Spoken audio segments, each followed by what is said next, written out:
been Rest in dead 2 peace. days. Rest in peace, Rest in fam. peace. Hey, Jerry. Pouring out for your homie. Jerry, we're live now. If there's Oh. anybody watching, that was the intro. That seems good. Whatever. Alright. It's all good. Yo, man, Arnold Palmer. You know he made like $65 million on endorsements and only like $50,000 through his golf career. Huh. Wow. Man's a genius, or was, I guess. Yeah, but now he's dead. He is. Hey, man, old age catches up to everyone. Yep. Alright. So I figure we can hang out until we get a couple people in, then start talking. And then if not, I mean, it's a YouTube video, and it is our next thing. Hell yes. My fire sucks. It's too wet. I might freeze. More to death, gasoline, guys. Put some gasoline on that thing. Make it like that 2007 song. Stop on that gasolina. Look. You better get that fire going, or you have to shave your beard. Yeah.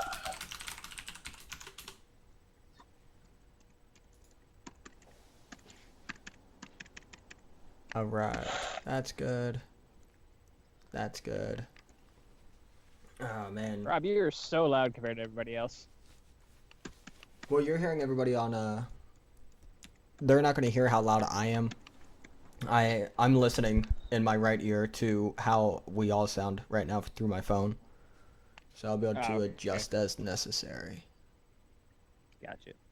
Hey, Chris, what you think of the red beard? What you think of this? I like Think it. it's good? I I like it too. I Me mean, too. gingers are not known for their amazing beard growth. Are you kidding me? It's true. We're not known mean- for our mustache growth. Like, that still comes out fuzzy. Like I feel like you guys kind of cap out at 1 inch, like with the Irish and all. Oh, yeah, it caps at 1 inch, but it's a thick 1 inch. Yeah, but That's I mean, what she said? Yeah. I was like, I really... It still takes a long time to get to London in a rowboat. I was like, Yeah. I hope no one just walked in on that conversation. Yeah, it's a thick 1 inch. That's fine.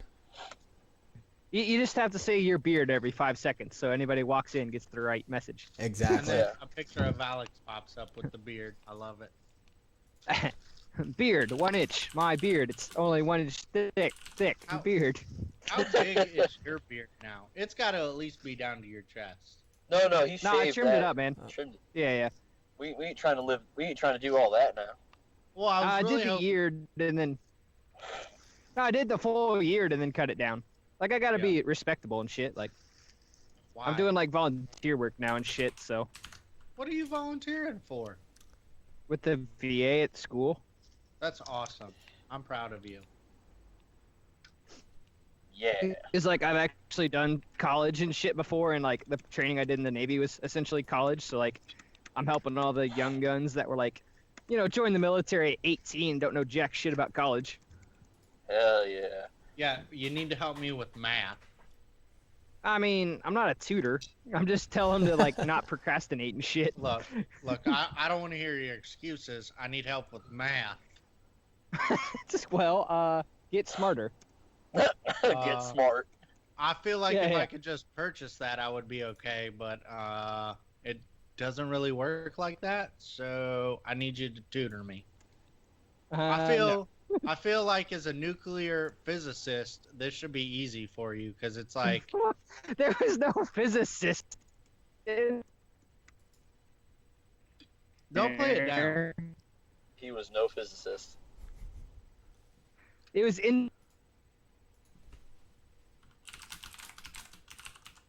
He's popping Hey. in. Like that. What commons do I like from this set? My answer is yes. They're not. It's Where- really. Where's the full? Oh, here we go. No, even this is mixed up garbage. Yeah, fam. I'm on Mythic. Spoiler. I left the page open. My computer's not on the internet. Yeah, so I'm looking. Green didn't get. Did they get any enchantments? Green enchantments? I don't think so. Oh yeah, they did. They got an uncommon durable handicraft. I would be back at this, guys. Bargle, bargle. Yeah, that was really gargly there. I think Gargly muggly. Alex is drinking the fire. Yes. Like this whole set, as far as commons and uncommons go, limited was a ton of fun. I wouldn't My deck. know my local game store did some shady stuff and kicked me out of my pre-registered pool. Oh wow. What? Yeah, oh yeah, you guys didn't hear this. So the local Spin it up. store, I'm not gonna say the name because there is a potential open investigation with Wizards on this because I did report Yeah. them. Wait. Never mind, go ahead. I was Okay. about to speculate what store it was. I'm No. sorry, go ahead. So anyways, I pre-registered for the Sunday pre-release. And then I came in Sunday early to get my product in that. He hands me my product and he's like, "Is there anything else I can help you with?" I'm like, "Well, I'm here to play." He's like, "Oh, I didn't think you would make it today, so I moved you to Friday when I knew you couldn't make it." So it looked like I had a sold out night for WPN points. Oh yeah. Report it. And I was like, "Are you serious?" He's like, "Yeah, we're sold out today. I'm sorry, you can't play." It's like, you got to be kidding me. Reported. Yeah, they'll look into that. No, well, on a good note, the stores up here in Northwest Indiana, specifically one in Michigan City and the other in Lake Station, good stores. Like the only store that had the midnight release was the one up in Lake Station, but the Michigan City store has Constant Modern at Friday nights. I love it. Love it. Nice. And he's already been selling cards from Kaladesh. Oh. Ooh. Well, it's fun. I don't care if you do that, but when you start cutting me out of my game time because you want to make a profit, yeah, that's when you're screwing around. You want to sell cards early? You know what? Have at it. But if you get caught because you made someone mad because you did something shady and cut them out, you deserve it. Right, and that's exactly what he did. Yeah, what's the word with Alex? Alex, you there? I think we lost Alex. Yeah, I think we did too. Okay. Well, we'll give Alex about another 5 minutes or so. I know we have Dan Zorko in right now. Hey, what's up, Sergeant Zorko? Yeah, my second place, man. Yeah, alright, oh, that's my shout out. And yeah, that's it right now. But I mean, we can get rolling though, because again, all of this gets saved automatically. I can chop it, and then we can move on. Chippity chop all the way to the birdie boiler. All right. So, welcome to the Snapcast. I'm Rob. First time many of you are seeing me. Everyone else, you want to introduce yourselves? Hey everybody, I'm Jerry. What's up? Jerry's down bottom right, tall picture. And I'm Chris. And there you go. There's Chris down in the bottom left. Now we have a picture of Alex almost as an homage right now. Sadly, we have lost communication with him. He's in the middle of Illinois, and it's not good reception. Hopefully he can be in and out as we go through, but this is something new that we're trying. As you can see on the screen, there's kind of a lot going on. We have the treasures, if you will, the masterpieces. They're cycling through in the upper right hand corner. If at any time you guys want to stop and talk about one, let us know. Just throw it up in the chat, and then we'll stop and give our opinions on what we think about it being reprinted or not. Bottom right, you can see we're doing the Jace the Mind Sculptor giveaway at 75 followers. And with that, just as soon as I hit 75 followers, then we'll do the giveaway immediately so that nobody else, the 76 or 77, sorry, you guys were a little too late. Well, we're going to give it away to the first 75. But the way we're going to do this is we're going to work through all of the mythics, then we're going to work through all of the rares. And if you have any questions about them, please let us know. But we're going to go through and give our thoughts and our opinions on it. You guys ready? Oh yeah, let's get started. Okay, so the first one is Aetherworks Marvel, the 4-drop legendary artifact that whenever a permanent you control is put into a graveyard, you get an energy. Already a good thing. And then the tap and pay 6 energy. You get to look at the top 6 cards of your library, and you may cast a card from among them without paying its mana cost. Put the rest on the bottom of your library in a random order. Yeah. What are your guys' thoughts on this? Alright, so this card looks like it could be okay and limited, but this is clearly built around the concept of constructed magic. Note that it says cast, so if you're casting Ulamog on turn 4, you got it. Right. But something a lot of people have already picked up on, and I believe we mentioned it in an episode, was there is a curve where you use Woodworker's Puzzle Knot on turn 2, then Yes. activate the Puzzle Knot on turn 3, so then when you play the Marvel on turn 4, you just get to activate it right away. So, turn 4 Ulamogs, that's a thing. Beyond that, I really don't know if that from too magical Christmas landy or not. What do you think, Chris? I like it. Some of the shenanigans, like Jerry was talking about. I mean, I like cheating creatures into play, and this seems like a good way to do it. Oh, yes. So, anytime you can put a big fatty onto the table, like, is there a limit to what you can put in, like a converted mana cost? What happens if you hit a, not even an Ulamog, what's his name? The spaghetti monster. Oh, you talk about Emrakul? You're still casting him. You may cast... You cast a card from among them, and it's a card, too. That's another key thing. So it could be an enchantment. It can be instant, sorcery, artifact. Anything that you get to cast it for free. Like, I feel like turn 3, turn 4, an Emrakul hits the battlefield. Like, you just don't come back from that. No, you don't. Not in constructed. Not in standard. Absolutely not. You're right. Other applications, EDH. EDH players are going to eat this card up. I mean, I can imagine an EDH world where I activate this and I get Enter the Infinite. Oh, yes. I mean, not to mention, if you're looking at EDH, any of the, the fancy one-ofs that we don't get to play because they're either banned in Legacy, the draw 3, I think it is. What is that one? Ancestral Recall. Yeah. Or Ancestral Visions. Like, either one seems like you're still doing awesome things with it. So, it seems like in Constructed, someone's gonna see play to cheat big fatties in, is what I think is gonna happen here. Maybe this is the route you go for the ramp, where it's just like, well, I use this and put big fat things on the battlefield and make you deal with it quickly. Other formats, it seems like just a good way to play what you want to play and of the most broken of cards.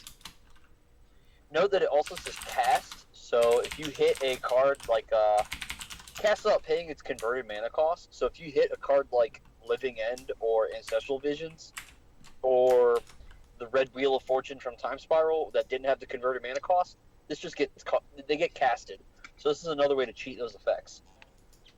Yeah, it just seems solid. I don't know, the 6 sounds expensive, but there's a lot of cards to get energy on the field quick, so to me, in my mind, as long as you can hit something higher than 6 or reload the hand, like, you're doing pretty good. Definitely. Yeah, and that is going to be my intention with him, or with Aetherworks Marvel, is to cheat as many fatties as I can in Ulamog, Emrakul, Combustible, Gearhulk. All 3 of those will be in my deck when it comes to standard. Yeah. Yeah. All right. So let's move on to the next one now. Angel of Invention. So Angel of Invention is a 5-drop angel, 3 and 2 white, flying, vigilance, lifelink with the new mechanic of Fabricate 2. For those who don't know Fabricate is when this creature enters the battlefield, you can put 2+1/+1 counters on it, or 2 1/1 colorless servo artifact tokens onto the battlefield. And then it has the passive ability of other creatures you control get +1/+1. Oh boy, this card. Yeah. Alright, so in Limited, this is a pack 1, pick 1 every single time. Yep. Not even a question, you're playing white. In Constructed, a lot of people are saying that this fights with Archangel Avacyn, in which it does, but this does something better that Archangel Avacyn doesn't do. And this kind of goes in the same vein as all the Fabricate creatures, is that this card enables Cryptolith rights. So a Cryptolith Rights deck wants this creature because, I mean, I get to put 3 dudes on the field to then either get to activate my Hanward Garrison, or I get to activate my Westvale Abbey at a significantly faster rate. Because we lost Collected Company from the deck, but we also don't have to worry about Languish. You know, the sweepers of choice now are all destroy effects. Right. So we get like the aforementioned Avacyn to protect it, and Selfless Spirits to protect yourself from sweepers. This card's got a lot of legs. What do you think, Chris? I really like it. I like things with flying, vigilance, and lifelink. And the fact that it's helped pumping the team, like, there's probably other decks out there that this is going to be a spicy 1 or 2 of, just to get that little bit bigger and get across. So we're looking at the servo artifacts for Cryptolith Rights. It's awesome, but to me, the other mode too, that you can just have a 4/3 flying vigilance lifelinger is big. Right. Well, the thing about that though is, you also get Gisela at the 4-drop. Like, if you're trying to put 2 counters on this, it's just a worse Gisela. See, it's better to go wide, in my opinion. Yeah, I can see that. But if your back's against the fence, that the lifelink could be huge.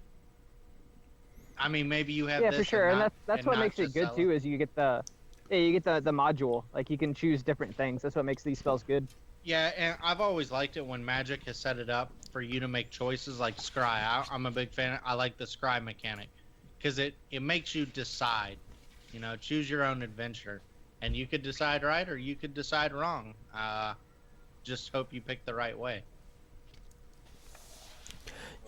Yeah, so, some people do say that she's a little underpowered for her value, but I mean, if you bumped her up +1/+1, made her a 3/2, I think it would be too strong. I think she is great where she's at with her abilities and the options that she has of either making her a 4/3 or getting the extra servos for either Cryptolith Rights, like Jerry was saying, or for going wide. So I think it's going to be a good card. It'll be definitely interesting to see if she gets used in Standard.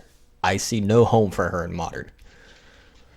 How about this? Look at it this way. If you think she's undercosted, when you put out the 2 servos, you're getting a combined total of 6 power and 5 toughness for 5 mana, and you get 3 other abilities on the Angel of Invention. Not to mention the other ability, the Anthem effect, also affects your other creatures. So, card's good. As a 2/1, it's fair. Any bigger, it's just dumb. Yeah. No, I completely agree. All right. So let's move on, and we're getting to our first Gearhulk, Cataclysmic Gearhulk. I love everything about these Gearhulks. They're artifact creatures, non-legendary. It's a 3 and 2 white vigilance, and when it enters the battlefield, each player chooses an artifact, a creature, an enchantment, and a planeswalker from among the non-land permanents he or she controls, then sacrifices the rest. Wow. Yeah. Fair Cataclysm on a stick. This is Tragic Arrogance on a 4/5 body. Yep.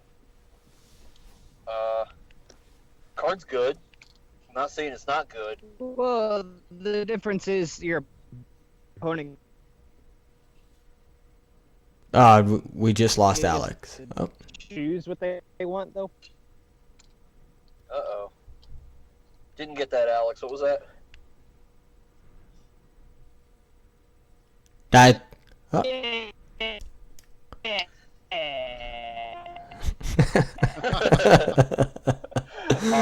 All right. Here's I my was little. saying the difference between this and Tragic. Difference between it and Tragic Arrogance is. Ah, the suspense is killing me.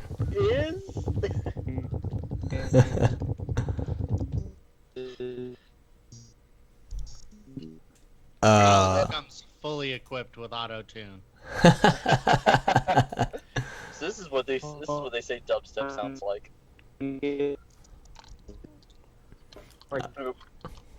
Somebody message him. Oh no.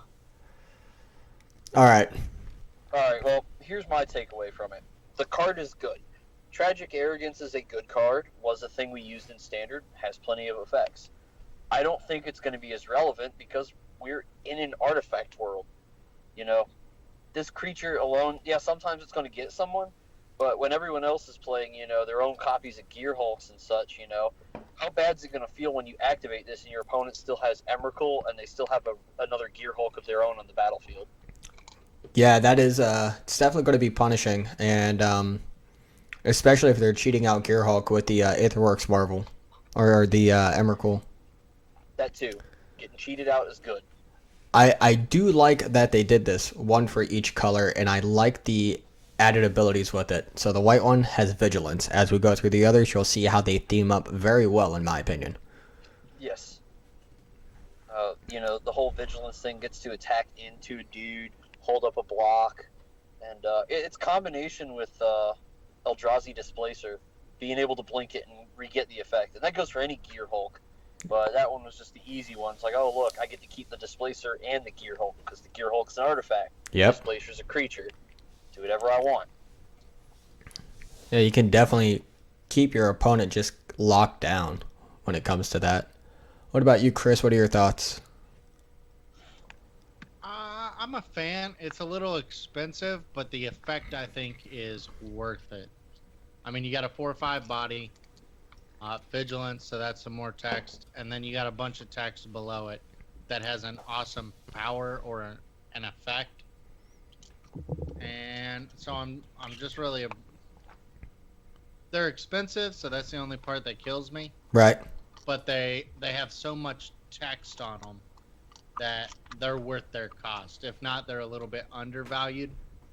Like this at almost 6 would have still been a good card. I think so, yeah. Because it's just such a tempo swing. Yeah, I was surprised that this one was at 5 alongside the Verdurous Gear Hulk and the others were at 6. Like, why are you undercosting this one? I mean, the effect is really strong. I would still pay 6 for this on a 4/5 Vigilance creature. Absolutely. Yeah. So, I mean, it's like, they trying to push this one a little bit further than the other ones? I don't know. I think they're just trying to push white right now. Push white? Like, we need a pushing of We white don't now? need to. They're doing a good job. They're doing a good job. Well, I mean, I guess that's what happens whenever you plan years in advance on your sets and you don't realize that decks are going to be not what you play tested for at all. I don't even think they playtest decks. I think they just playtest limited. I mean, they got limited down. Limited is gorgeous, so I guess limited applications for this. You pick it every time. You play it every time. Right. Okay, so this set also started something different. This set with their dual decks is allowing some cards to be standard legal. And the first one we're going to cover is Chandra Pyrogenesis. She comes in at 6, 4, and 2 red with 3 abilities and a loyalty of 5. Her +2 deals 2 damage to each opponent. -3 deals 4 damage to target creature. And then -10 deals 6 damage to target player and each creature they control. So this is, again, exclusively out of the dual decks. I don't know if this is going to come out of boosters at all. I don't think so. I think this is only in the dual decks, but is standard playable. Yeah, that's what we were told too. And they even Wizards came out and said that these are intentionally worse cards. Because they're supposed to be intro decks. They're supposed to teach people how to use planeswalkers. And Right. Chandra Pyrogenius is just not good for her rate. She's not doing enough for 6 mana. No. And that's what they wanted to do, though, like you said. Yeah, I just don't think she impacts the board enough at 6 mana. No. I mean, the Flame Caller, at least at 6 mana, when she came down, she was doing something big. Odds are she was going to kill 2 creatures that you put up in front of the Way of the Elementals. Minimum. If you didn't have creatures, you're taking 6 damage. Like, that's huge. Yep. Yeah. This or 6 mana is Or she would sweep a board out. So, yeah. I mean, this 6 mana is just underwhelming. Like, 2 to each opponent. Like, ooh. Like, if I want a 6-mana walker that's going to win the game in red, then it's just going to be the other Chandra, Flamecaller, not this one. If her loyalty had been 6 or 7, maybe she is worth the cost at that point, because then she could activate her middle ability twice. But that's speculation. We don't get that. And that +2 is just bad. So, I also feel like this is a planeswalker you can just ignore. Yeah. You can really just ignore this. You're right, Alex. Hey, welcome back. Hey, thanks. Yeah, no, this is, if it hit the board, I'll be like, okay, there's Chandra. And then I'll be on my way. Oh, Jerry's getting a call. No, I'm not. It works still. I gotta listen to this, just to be sure. Yeah, it's fine. We're all listening right now, Jerry. Yeah, everyone knows what you're doing at work. Cool. Ain't nobody. Okay. Alright. It's all good. Okay, so let's get to the Chandra then that actually matters. Torch of Defiance. My gosh. She's already been dubbed Chandra the Mind Sculptor by some. And her abilities are, I think they not really warrant it, but she's up there. So she's a 4-drop, 2/2 red with 4 loyalty, and has 4 abilities. Her first +1. Exile the top card of your library, you may cast that card. If you don't, Chandra deals 2 damage to each opponent. Cool. Her second +1. Add 2 red mana to your mana pool. I love that. Her -3. Chandra deals 4 damage to target creature. And then -7 is you get an emblem, and whenever you cast a spell, this emblem deals 5 damage to target creature or player.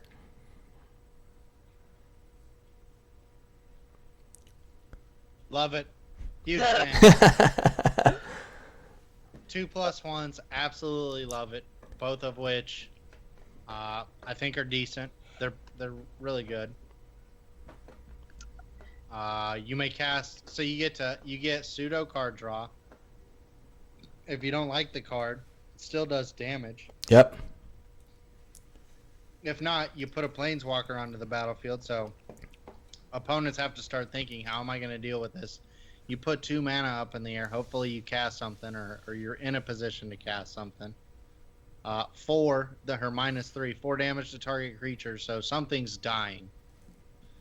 All right, something that you definitely wanted dead is dying, and the emblem just closes out the game. It doesn't matter what you're casting at that point. That 5 damage stacks up quick. Yeah, whenever you cast a spell, deal damage. Seems good. Yeah. So this Chandra's +1 is how you deal 2 damage to a player. So this shows the difference in power level between Torch of Defiance and the Pyro Genius. This card scares me in Modern more than anything because of her. We were already somewhat playing copies of the Chandra Pyro Master with the 0 ability to flip over a card and you may cast it. This doesn't allow you to use lands, but it does deal damage a lot more. It does deal damage on top of that, and it increases her loyalty with the card advantage. So that's something even Mind Sculptor never did. Jace the Mind Sculptor never increased loyalty to increase card advantage. He only allowed card selection or card decisions on your opponent, which is a very powerful thing. But her +2, her other +1 for the 2 red mana. It's gonna be a common theme in Standard. +1 incendiary. What's the thing? 3 mana, 2 mana, 3 damage. Exile Incendiary thing. flow. That's it. Yep. That's gonna be a very common thing at +1. The -3 is kind of underwhelming, but it does what it needs to do. I mean, it will kill most, if not everything in the format that's not Elder Deep Fiend or Emrakul, so that's fine. And obviously the -7 closes out games. Yeah, my only thing with her in Modern is the 4 mana cost. We're seeing more 4 mana planeswalkers. The way I kind of read the add 2 red to your mana pool is if you have bolts, they're taking 6 damage, and you played a planeswalker and helped protect itself a little bit. Like, that's cool. But the other +1, 2 damage to each opponent, so it gets around ley lines. In case, Ooh. yeah. because you're not targeting them. So if they have something that says you can't target me, you're like, okay, cool, I can play this. I just don't know if at 4 mana it's what you want to be doing, but I think she has the potential. Yes. I've actually been disappointed in the way she impacts the board when she comes down. Like, she can come down and minus and four something, but that's usually just not enough. Yeah. Is that been in standard or limited or Just both? Everywhere I've tried her. Every format. Like, it, Yeah, yeah. you know, she's not quite like Jace the Mind Sculptor where he did impact the board right away. It's like, I'm going to either draw a bunch of cards because you can't answer me, or I can answer that one threat that you have that's going to be able to deal with him. Yeah. I guess I just kind of see the dream of you play her, you add 2 red. No, can't even do that. So yeah, maybe she's just not. She's a good card, but she's not a great card. Well, she is starting to come off of her hype already. Her price has dropped $15, 25%, since the pre-release weekend. She was overrated, in my opinion. Yeah. Yes. And it was just because of that board interaction. Like, she's better at progressing the board than she is with dealing with it, which is not necessarily where you want her to be. Yeah. Agreed. I'm gonna try to use her in green-red mid-range. Just the plus helps me out with some ramp. On turn 5, I'm looking at 7 mana, as long as I don't miss land drops. So that's really where I'm going to use her at. Her -4, like you guys were saying, it's decent, but it's not going to solve your aggro problems like Flamecaller did. I'm going to try her in Modern Jund. I know Kaladesh is probably the best thing to be playing right now, but with people now kind of scanting towards hating Graves, I think she's the 4-drop Jund wants when you're not hating Graves out. So I can kind of see that. It's card draw. And if you don't like the card that you get, it's damage. Yeah.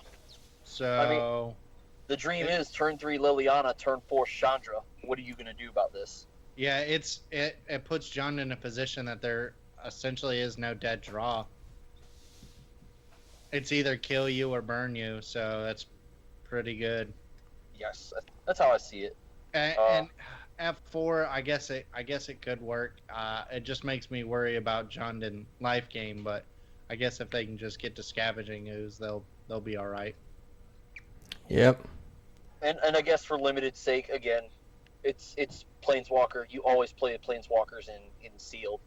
I like in draft. If she's like your pack 3, open it up. You're gonna pick her anyways, just because you don't want to pass her. Yeah, but hate drafter. But she won't be your most optimal pick, which is like her only downside in limited. Unless you're in red, then you're super goal. unless you were in red to begin with, and then you pack 3 her, and then you're just living some dream. All right, so moving along, Combustible Gearhulk, second of our Gearhulks. I think this is the best one, only because it's red, and I enjoy red and green. It's 6 at 4 and 2 red for a 6/6 first strike body. When it enters the battlefield, target opponent may have you draw 3 cards.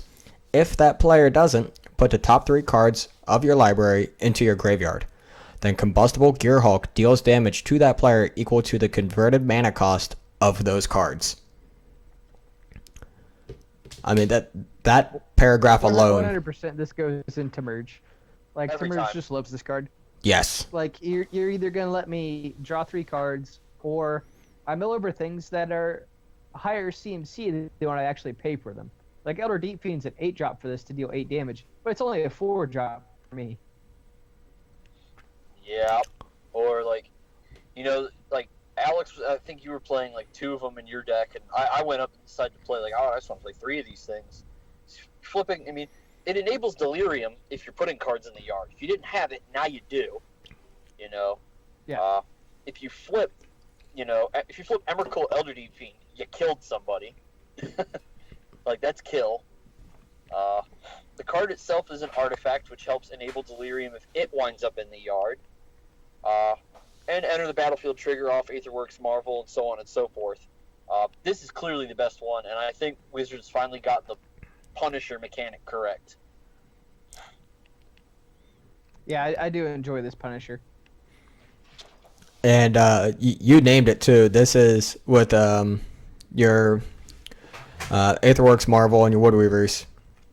This is exactly what I want to use. This and a couple of the Ulamogs, a couple of Emrakuls, because I'm either going to cast them or they're going to go to the yard and I'm going to kill somebody. This is easy for turn 5 if you have Chandra on board too. So there's a lot of good things that can happen with this card, and that's why I'm absolutely going to play this in Standard. And its body is just massive. Yeah. 6/6 first strike, nothing's pushing through that. No. Out of all the abilities, though, First Strike is the awkward one. I'm like, First Strike on a red creature is awkward enough. First Strike on a 6/6, whatever. I'm not going to complain. It's an ability. Yeah. Upside is upside. It's just awkward. Yeah, I would just want to play this and Displacers and just do this over and over again. Ugh. Oh. Thank you, I mean, Chris. at that point, there's like draw 3, and you're like, sweet. Yeah. Yeah. Draw 3, or I just drop mini nukes on you. Your I'm choice. just going to draw all these cards now. Oh my Yeah. gosh. Because that's what red needed. Yep. Yep, it just needs to straight up draw cards. As Like in limited. between Bedlam Reveler and Combustible Gearhulk, they have 2 Ancestrals on a stick. Yeah, they do. Oh yeah. Uh. Red's in the wheelhouse now, and they're wheeling and dealing. Yeah. As for limited, though, you're gonna play this every time because it is a 6/6 for 6 first strike. That's a bomb. The ability's not as good in limited because graveyard interaction and delirium isn't relevant there unless you manage to put together the artifact reanimator deck, in which case you deserve to win. But the effect isn't as relevant. It isn't going to deal as much damage as it is in constructed, but you're still going to play it. Yep. All right, let's move on to the next one. Demon of Dark Schemes. Demon of the Dank. Now he comes in at 6, 3 and 3 black, flying. When he enters the battlefield, all other creatures get -2/-2 until end of turn. And whenever another creature dies, you get an energy. Then he has the mana ability of 2 and a black, pay 4 energy, put target creature card from your graveyard onto the battlefield under your control tapped. And he's a 5/5. It's a lot of text. Yeah. It's a lot of text for a limited bomb, but that's it. I actually think it could be constructed playable as like a top and in a control deck is just another board wipe, and then get to reanimate things after that. Yep. What about blue black zombies? Can it fit in there? I think they're a little bit lower to the ground. Yeah. I'm just wondering if this is the big finisher that deck needed. No, they got the Pariah. That's their big finisher. Okay. The one Okay. where everybody sacks a bunch of creatures. So, here's why I say it's limited and not standard. We're still in Reflector Mage Sylvan Advocate world of 3 toughness creatures, and this is Infest. We need a little bit bigger than Infest to get those effects. The energy deck isn't leaning towards, the best energy deck we've seen at least, isn't leaning into black. So, I don't think this is going to get there in constructed. Not yet anyways. Maybe with the rotation of Battle and Oath, we might get there. It's a good card to pick up at a cheap price because I don't think it's going to go above $5. And it does have a wall of text on it, which is fine. Yeah.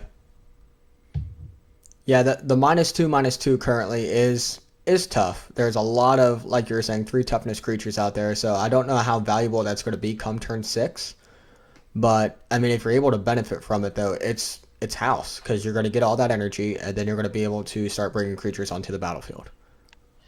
If for some reason the format curves down and we're no longer in 3 toughness world, then Demon of Dark Schemes with Eldrazi Displacer, that's a sick thing to do. That's a thing that could happen.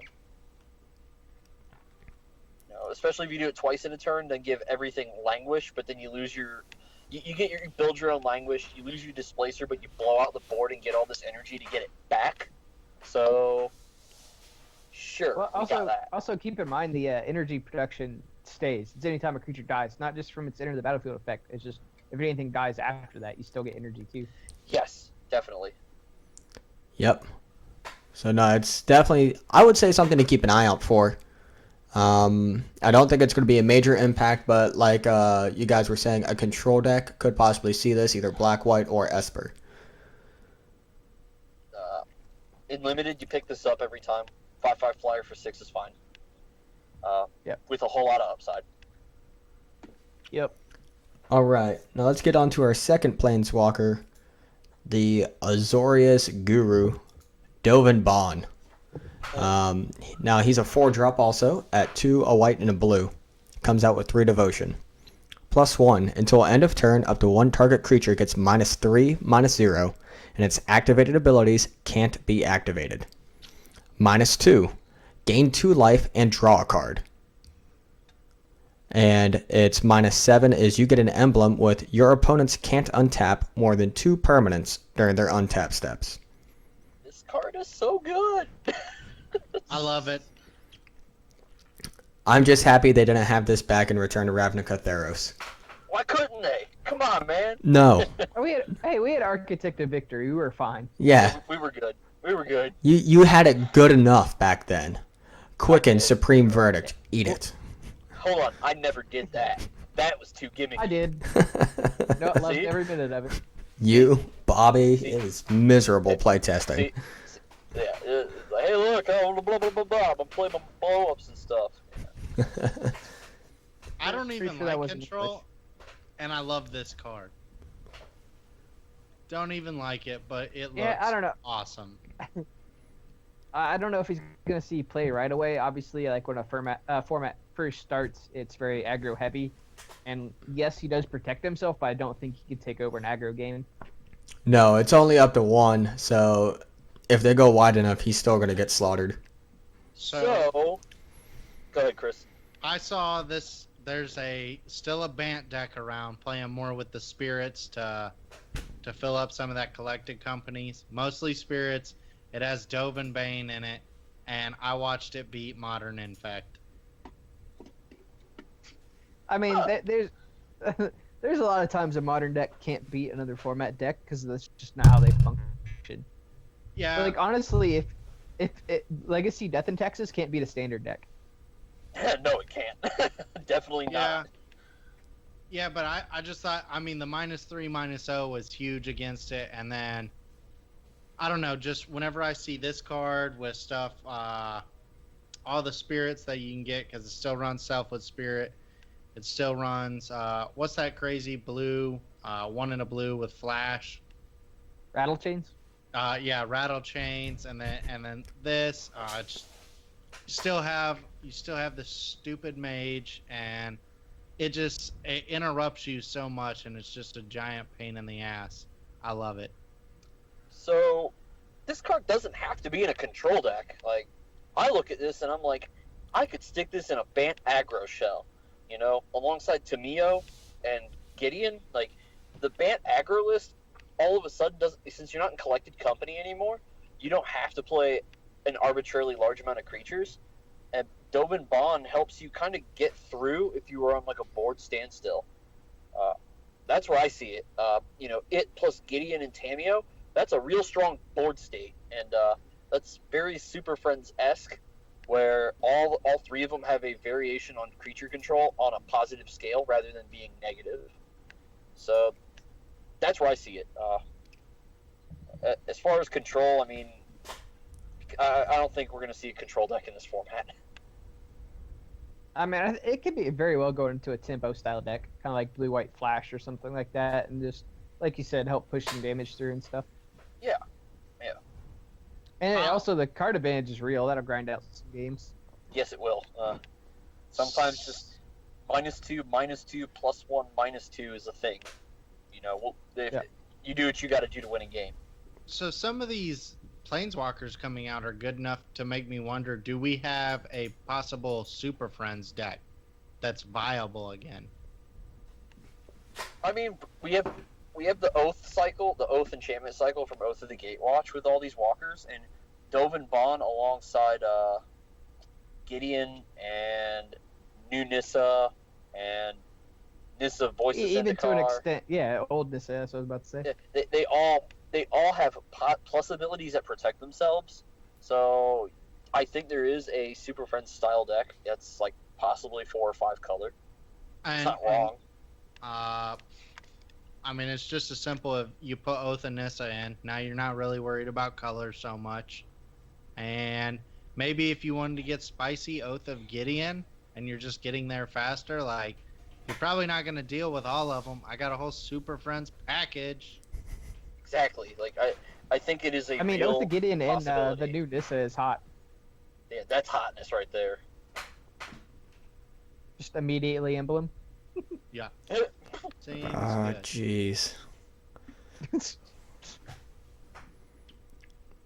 Yeah, it's definitely something to look into. I think it'll be better when the format slows down. Yeah. If it does slow down, for that matter. In limited, it's a planeswalker. You play it. Yep. Don't pass it. Oh, man. I think I want to play I mean, it is Super color Friends. restrictive, so it's like. Yeah, I can Still- see it. Still wouldn't It's- pass it. It I'd hate sounds fun, but I think I want to play Pant Super Friends. It looks fun.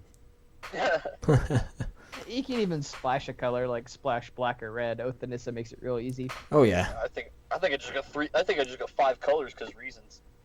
I want to play Soren Edge Chandra. So, You Yeah. would. Greedy bastard. Right. If they're after me, Lucky Charms. Yeah. All right. Next up, we got Metallurgic Summonings. It's a 5-drop blue enchantment, 3 and 2 blue. Whenever you cast an instant or sorcery spell, create an XX colorless construct artifact creature token, where X is that spell's converted mana cost. For 3 and 2 blue, exile Metallurgic Summonings, return all instants and sorcery cards from your graveyard to your hand. Activate this ability only if you control 6 or more artifacts. It's pretty bulky to me. Very That's- bulky. Yeah, that's what I was thinking. It seems like a pain. You're not going to do this in limited. No. That's No. not a thing there. Commander players will eat this up. I believe if a commander player finds a way to break this, foils of this will go up in price. But I mean, sweet. It's a sweet card. Had the converted mana cost been like 2 or 3, and then we'd be talking about a real contender. Yeah. Yeah. But 5, too much. For And any especially when format. it does nothing on turn 5. Like, it just comes in play and you have to wait till the next turn to even get an activation. Like, Yeah. I say commander. What I really mean is with metallurgic summonings, it's like my second hive mind where I cast all these packs and I get. Oh, wait, it doesn't even work. Never mind.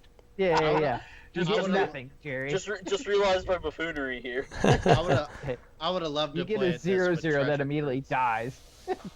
Yeah. Triggers. Nice. So yeah, even worse. Never mind. I'm a liar. All right. Well, I think we can go Yep. past this piece of doo-doo. All right. And we're going to get to the second dual deck planeswalker, Nissa, Nature's Artisan. 6-drop again at 4 and 2 green. Comes out with 5 loyalty. +3, you gain 3 life. -4, reveal the top 2 cards of your library. Put all lands from among them onto the battlefield and the rest into your hand. -12, creatures you control get +5/+5 and gain trample until end of turn. This one's at least better than the Chandra. Give it that. I've never wanted a planeswalker to plus and gave me life. Me neither. But at the same time, she ults in 3 turns. Like, and it's a game-winning ult. I feel like this is the hippie version of Nissa. Like, they should call it Nissa Nature's Tree Hugger. Like, I put her onto the field and she gains 3 life. Woo! You know? Right. What, No you big party there. you don't like 6 mana, gain 3 life? What's wrong with you? No, I don't. That No. just seems horribly like crap. There's like 1 mana at gain 8 life, Rob. Yeah. Like, we're gonna play that. Yeah, and then reveal the top 2 cards, put all land cards from among them onto the battlefield and the rest into your hand. It's So That's an okay ability. I'm gonna pay 6 mana to possibly, like, if it hits perfect, to put 2 in my hand or 2 onto the battlefield. Like, that seems like some more hippie stuff right there. I'm trying to find good here. All right. Yeah. You got +3, -4. I think is your best line of play as a 1-up. I mean, it's still not going to see play in constructed. It is for No, these dual decks no, for no. beginners to play a Planeswalker and be like, oh, I did a Planeswalker thing. That's sweet. Yeah. So for like that, it's cool. I kind of feel like there's a YouTube video that just shows you how to turn a dice somewhere. Yeah. Oh, there is one. I seen it. I Yeah. seen it, boys. Oh. Next. All right, next, the good Nissa. Nissa, Vital Force. Yeah. Now, she's a Oh, the 5... one that- Hmm? Go ahead, man. All right, she's a 5-drop at 3 and 2 green with 5 loyalty. +1, untap target land you control. Until your next turn, it becomes a 5/5 elemental creature with haste. It's still a land. -3, return target permanent card from your graveyard to your hand. -6, you get an emblem. Whenever a land enters the battlefield under your control, you may draw a card. See, like this card got underhyped where Chandra was overhyped. This card's way better. Absolutely. This card's insane. Yeesh. Her +1 is a amazing save for herself. You untap a land you just used to cast her, and now it's a 5/5 elemental with haste until your next turn. So you can either swing with it or leave it up for defense. -3, Eternal Witness. And then -6, the emblem. Landfall, draw a card. Absolutely. Yeah. The only thing I don't like is that it says it's still a land, because there's creeping mold, so nothing would be better than I play my Chandra and on their turn for 4 mana they destroy it. Like, that's shitty. Sure. Okay, I mean, you're going to run into that. That's Nissa's job. If you're on the play and you have Nissa and they play Chandra and plus, you just get to kill it, and it's great. I Yeah. love every minute of it. It's great. This card, like Alex said before, with Oath of Gideon, alt as you play it. I mean, I would like an enchantment that can never get touched that says I get to draw a card whenever I play land. Yeah. You want to go long? This will take you long. Card advantage. No, I just like that it plays multiple roles. Like, it can pressure deck very quick on the plus and attack. Or you can play defense and make a 5/5 defender, and the way removal is right now, they just can't kill that. Nope. Alex and I did some more testing with the T-Merge deck. I mean, if you go turn 4, play Elder Deep Fiend, tap them out on theirs, and then go back to you, turn 5, cast Nissa, swing 10, who's getting back from that? Yeah, so you're presenting a lethal attack with another plus, or you're just presenting a walker that's about to emblem. Yeah. There's too much going on with this. And great way to return your Ishkana Graph Widow or something out of your yard that you just want in your hand, you know. Oh, Good she's even things. better than that, because, like, in the Delirium decks that mill, like, with grapple and stuff, if you're running other Planeswalkers, say in, like, the green-black version where you're running Liliana the Last Hope, this can get back Liliana the Last Hope. Oh my gosh. This gets back walkers. You said it was Yeah. Eternal Witness. It truly Yep. is an Eternal Witness. Yep. It doesn't get instant or sorcery, so it's not true, but Oh, okay, never mind. Yeah, I'm a liar. You know what? Who cares? it gets a permanent. But it it's- can also regrow a land or something if you need a land for Emrakul or something. So many good aspects about this card. This Nissa is the only other played card in Standard other than Vessel of Nascency that can regrow Planeswalkers, which is important. Yeah. You know, sometimes regrowing your, like, if you set up a board state, like, where you just have time where you regrow a Nissa, plus up some lands to produce blockers to stop them from advancing into your Nissa, alt your Nissa, play your new Nissa. I mean, it's really good. Things you can do. Oh man, this is. I can't wait to try her out. All right, you guys ready to move on to the next one? Yep. All right, we got Noxious Gearhulk, the Black Gearhulk. He's at 4 and 2 black. And he has Menace with a 5/4 body. When he enters the battlefield, you may destroy another target creature. If a creature is destroyed this way, you gain life equal to its toughness. This is Yes. actually my favorite Gear Hulk. As much as I love combustible and doing busted things with it, I just like that this is the Gear Hulk that beats the other Gear Hulks. Oh, absolutely. Like his job is just to come in and kill a Gear Hulk and gain you a bunch of life. Yeah. Gear Hulk beat down. I love the artwork on it. The artwork on this guy is just, it is intimidating. And Yeah, with the like scimitar and like yeah.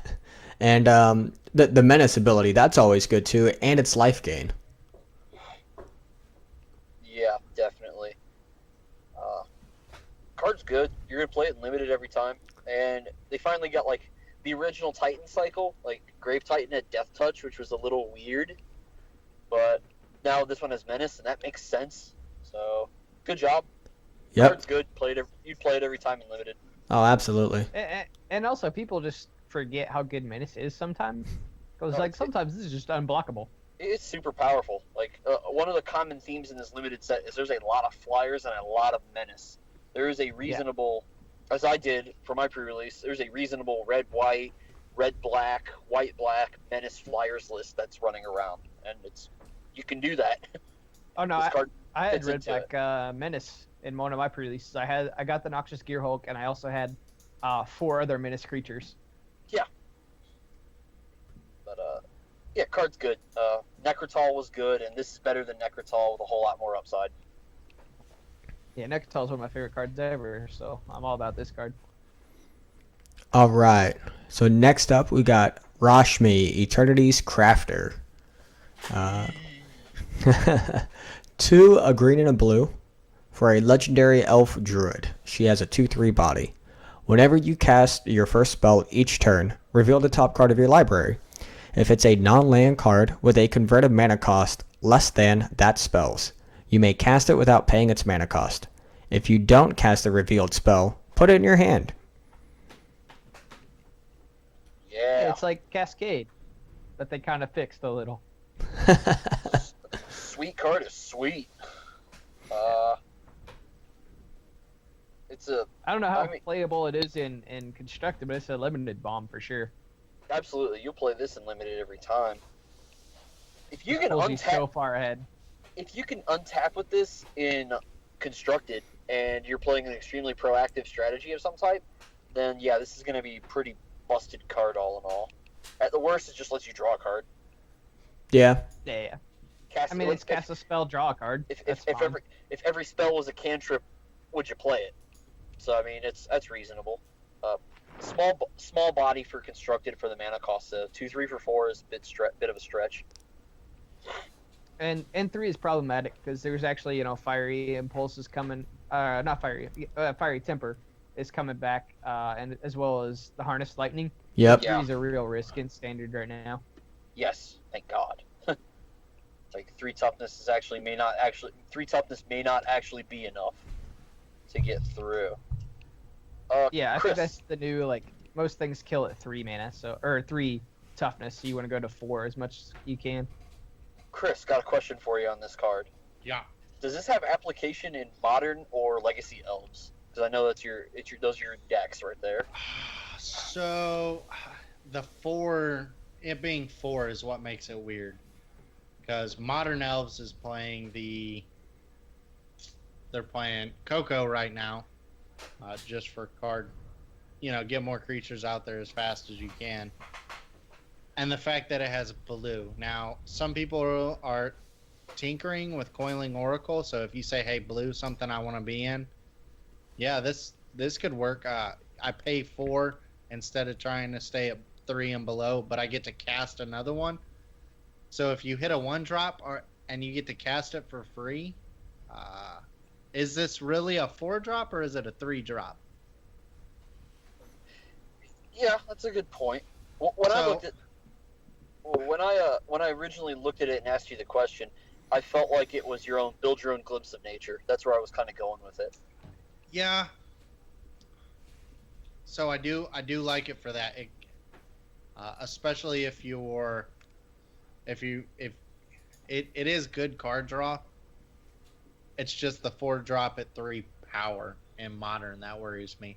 I don't think it's really playable at all in Legacy. It's just too expensive. Okay. But modern, I think it just depends on what you want to do. I do like it because you're gonna have stuff to keep going. Yeah, definitely. So you get the and it's on cast, so it doesn't even have to resolve. So it's draw 2 every turn. Yeah, it itself being an elf taps into the heritage druid as well, which is, I'm really reaching deep here with this 4-drop. I'm like, I really want a glimpse of nature in this deck. Let's make it happen. Yeah, so I think it's a possibility, not guaranteed. Okay. But then now you're looking at 3-color elves: black, blue, green. I've actually been saying you could run blue-green elves for a little bit now because you run Beck. And actually, with this Kaladesh card here, the 1 and a blue untap all non-land permanents. So you get to just basically you get a glimpse, you play a bunch of elves, then you get to untap them with heritage druid and just go ham again. Oh man, that's some scary stuff right there. But yeah, I just feel like in elves you're gonna run out of cards quick. You're gonna get some back, but you're only pulling one off the first spell each turn. Yeah. So that's the only thing. If you got it every time at 4, I'd be like, yeah, play this card all day long. Yeah. Because I think the 4 would make it scary with elves running Coco, but I think if every time I cast a spell I got to draw, but it cost me 4 mana and you can bolt it, I think that'd be somewhat fair. Yeah. I think just the fact it says first spell each turn, it's one of those I'd have to proxy it up and play it. Yeah, I mean, any help that the deck can get is good help. That's where I was kind of going with this. Yeah. Other than that, limited, play it. It's a 2/3 for 4, which is okay, but the ability's strong enough that you're gonna play it in limited. All right, next up we got Saheeli Ray, the Izzet Walker at 3. She comes down with 3 loyalty plus 1. You get to scry 1 and deal 1 damage to each opponent. -2, create a token that's a copy of target artifact or creature you control, except it's an artifact in addition to its other types. The token gains haste. Exile it at the beginning of the next end step. -7, search your library for up to 3 artifacts with different names. Put them onto the battlefield, then shuffle your library. A lot of things. So she's at least she's 3 mana walker, starts with 3 loyalty, goes up to 4. So she's protected from lightning bolt or any bolt-like effect, and it doesn't provide any card advantage, but card selection. I don't know. I tried her -2 in a couple of combo shells, where creating if you -2 her in the red-blue Fevered Visions lists, targeting I don't know, let's say the Thermo Alchemist. Now you have 2 Thermo Alchemists that both are coming in at your opponent for each spell you cast. So maybe there's something there. Right. In limited, this is even tougher. I don't know if she's good enough to be in a limited list. I mean, she's a I just think it's planeswalker. rough because she doesn't protect herself. Exactly. So I was going with it. She's very aggressively costed, doing very aggressive things in 2 colors that are aggressive, but in their own way. Not in the way you want to be doing things with her. Your -2, the -2, you wanted it to be twin cast. The next spell you cast this turn, you get to cast a copy of it. You didn't want it to be a clone that sticks around for the turn. Gotcha. Although the greatest thing about this card is the liquid metal coating combo. Yes. do you know what that is, Rob? I do not. Okay, So if you have liquid metal coating, it's a 2-drop artifact that you can tap and make a permanent artifact. So you target Saheeli, making her an artifact, -2 targeting yourself. Legend rule the old one, you get a new Saheeli to -2 targeting itself because it's still an artifact because it cloned an artifact. So then you get to win with like Alter the Brood on turn 3. Or Disciple of the Vault, or Disciple of the Vault, or the white version of Disciple of the Vault, because they're artifacts. You know, sweetness. Oh my gosh. and it curves. Yeah. Yeah. Turn 1, turn 2, turn 3. Let's go, boys. Oh man, Chris, any thoughts on her at all? So, when I first saw her, I was super pumped. I was like, yeah, we get to scry. We either get to make good decisions or bad decisions. But the more I look at it, the more I'm like, Like, I don't know. I relate everything to, like, elves if I can. And I'm like, oh, it'd be cool to sit there and just make copies of Craterhoof Behemoth. But Yeah. she's in red. But she's in red and blue, so sad face. The abilities are awkward in her colors. That's pretty much where I'm going with this. Yeah. She kind of wants the like red-blue artifact deck that existed in like M15 standard. Mhm. But, like Yeah. that deck isn't around anymore for her. Yeah, if you had a -2 copying Ghost Fireblade, equipping them to like 2 Ornithopters, that's busted magic right there. That's where she wanted to be. Oh, it's -2 copy Sculling Doom Engine. Let's get real here. Oh man. I mean, she can upside like copying Gear Hulks is good. We can copy True. Gear Hulks, so she does have a place. I just don't know where. Right. All right. Well, let's move on to the first vehicle and the only mythic one, Sky Sovereign Console Flagship. It is a Vroom, vroom. 5-drop legendary artifact vehicle, 6/5 body, and it has flying. When it enters the battlefield or attacks, it deals 3 damage to target creature or planeswalker an opponent controls. And it only needs a crew of 3 in order to become a creature.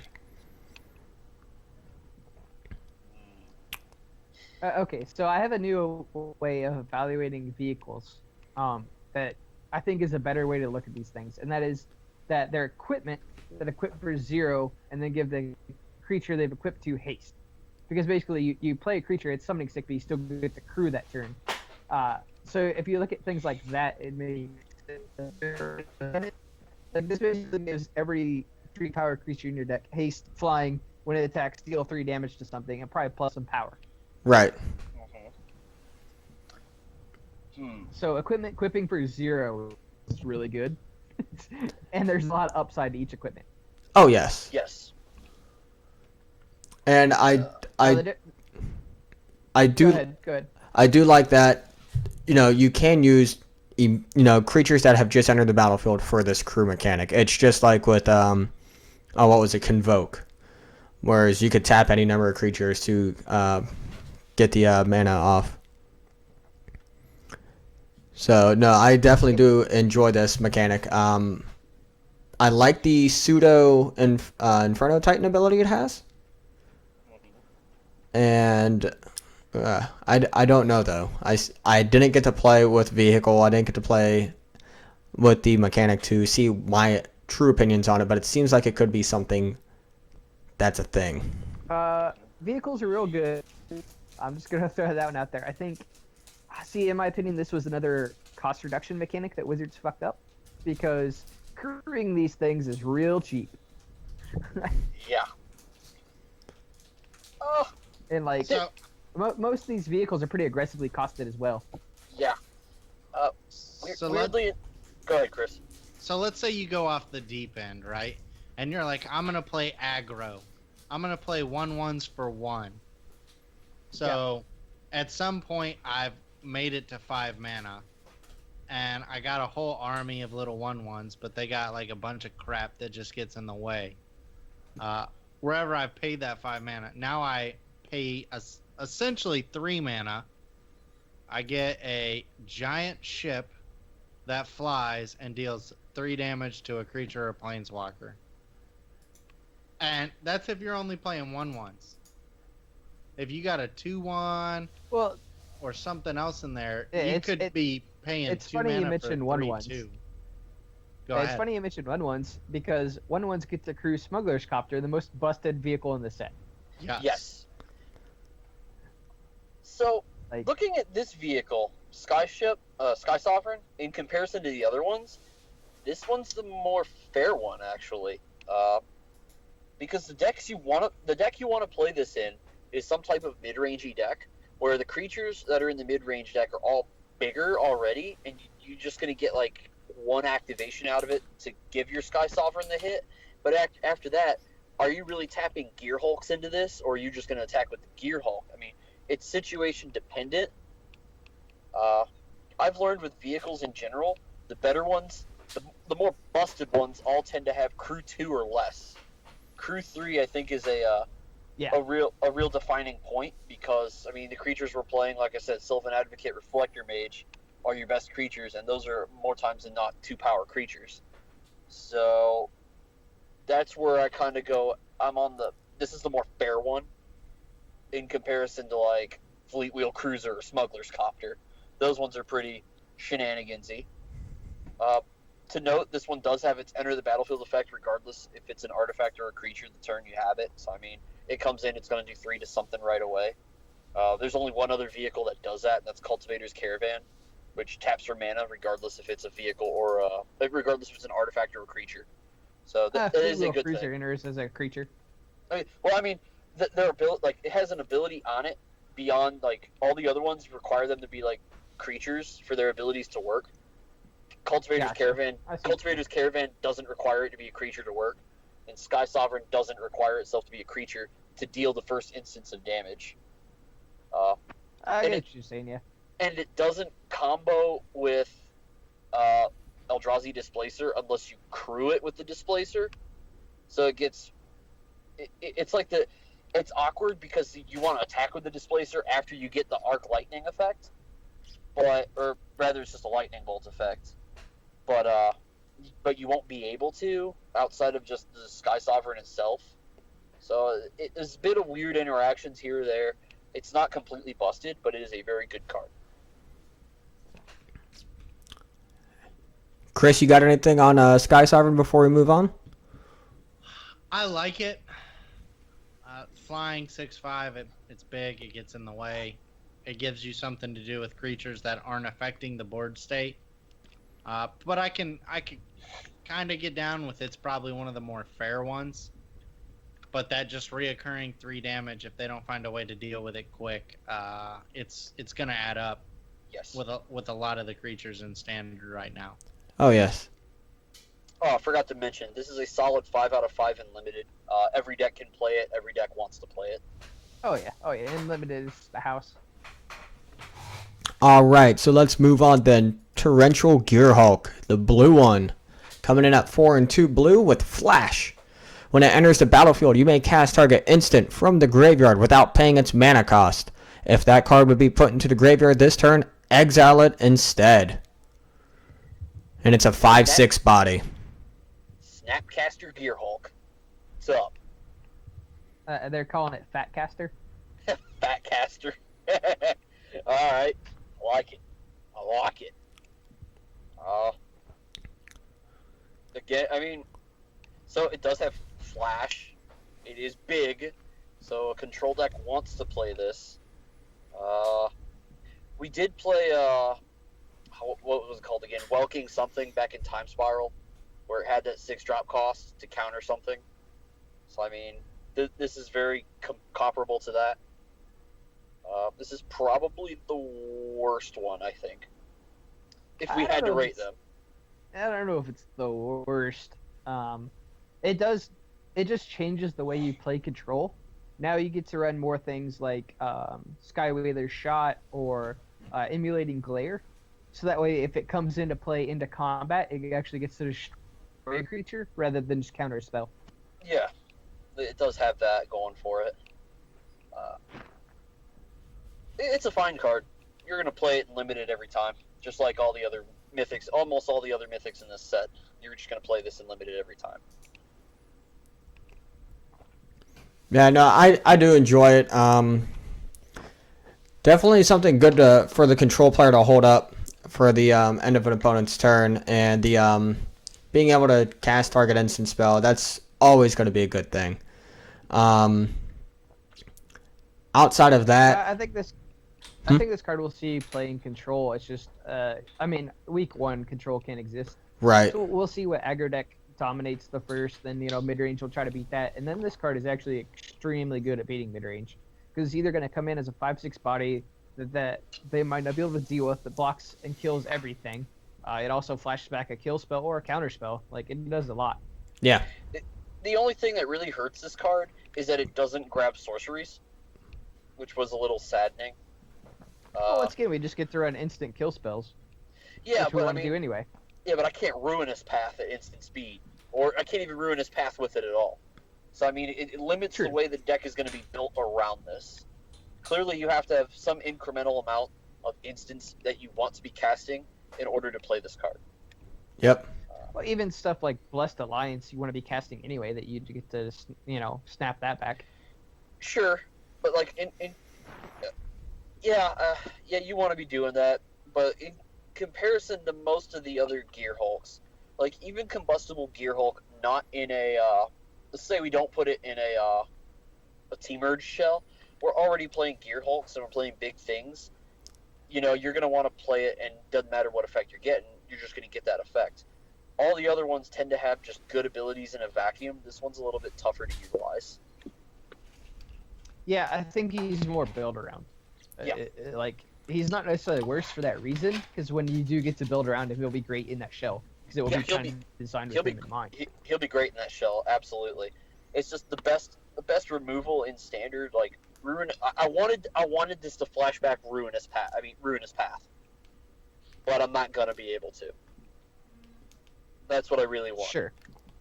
oh, Yeah, and that's just because of the planeswalker. Like you still get plenty of destroy creature effects with him, but Yeah, you just can't get. yeah. The I'm not gonna be able planeswalker. to destroy a walker with this. But I mean, 5 power on Flash is relevant. Like he might get the walker himself. Yeah, 5 power flash for 6. Who cares about the ability? If you even don't get it, it is a threat. right. And they, So we're. Go ahead. I was gonna say, whenever you go to cast this too, they could be that they've played their walker. Now they're trying to play their follow-up creature to protect it, and now you're going to be able to flash in Torrential Gearhulk, counter that creature, and then murder that planeswalker the next turn. Yeah, you could do that. It's 5 power is relevant because Chandra will come out. Chandra +1. She'll play a 2-drop creature maybe, or I don't know, something like that. You flash Gearhulk in, hit Grasp of Darkness, kill Chandra. Yep. Good job. So, I actually think this might be more of a tempo card. That's where I see it too. Definitely. But tempo cards don't typically hit up to 6 mana. so you still have this play, Jerry. It's just an anguished unmaking. You're gonna have to pay 3 life. But you still have the snap in the fat caster, get anguished unmaking. The reason I didn't mention it is because the mana base is clunky for allied colored decks right now. It's all coming to play tap type stuff, and I don't think Esper is going to exist in this format because of that. I don't want to hear that because I think if any colors are decent right now, like I think Esper's pretty good. Well, It's I want it okay. to It's be. not the best. I want it to It be has good, is the better Shadowlands word. and the care about basics, which is awkward together, and they have been the whole time. Which is why the only person I've seen really play the deck continually is Shahid Sirani, and you don't even have Jace Vryn's Prodigy anymore. He's actually not even running Esper right now. He's running black red control.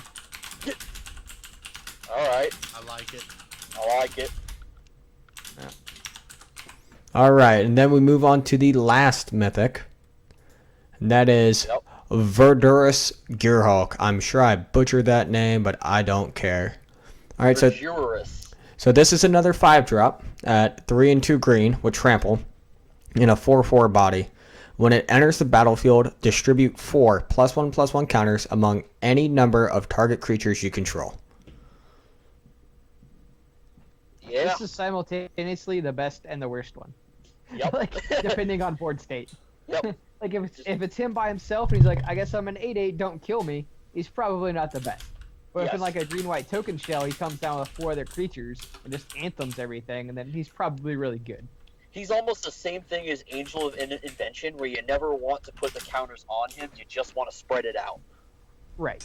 Like I can see a turn where you like minus your Nissa to put a bunch of counters on your plant tokens to then play this guy to put more counters on your plant tokens.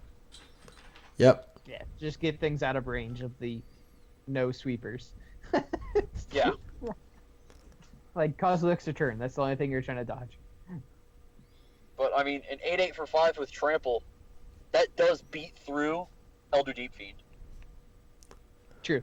Or even a 7/7 body for 5. That's still great.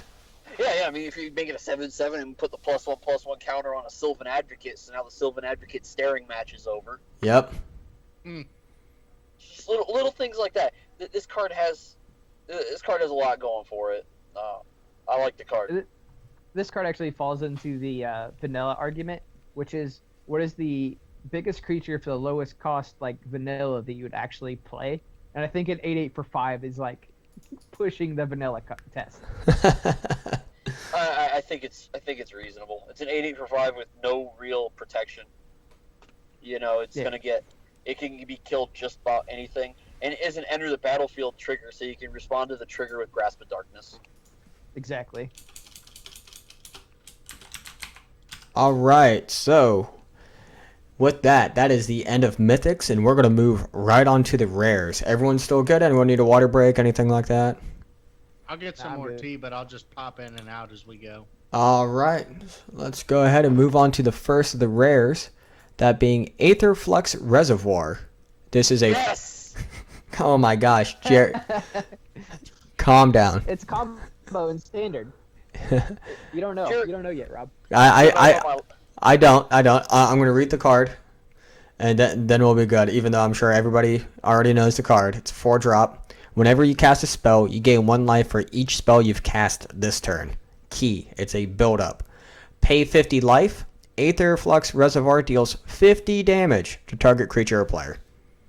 So I don't know why this is target creature, but I don't care. But Maybe you really want something dead. maybe I have to kill what's that card called again? It was in Born of the Gods. Oh, 100-handed one? No, not that guy. It was a 2/1 for 2 that gave you hexproof. Like, I guess if I have to gain 100 life, which isn't unreasonable in modern with this card, but I'll leave the modern up later because I haven't really worked on that. Right. Standard with this card is nuts. All right, let me tell you all the 0-drops that are in standard, Rob. You got Bonesaw from Oath of the Gatewatch. You got Cathar's Shield from Eldritch Moon. You've got Endless One from Oath of the Gatewatch.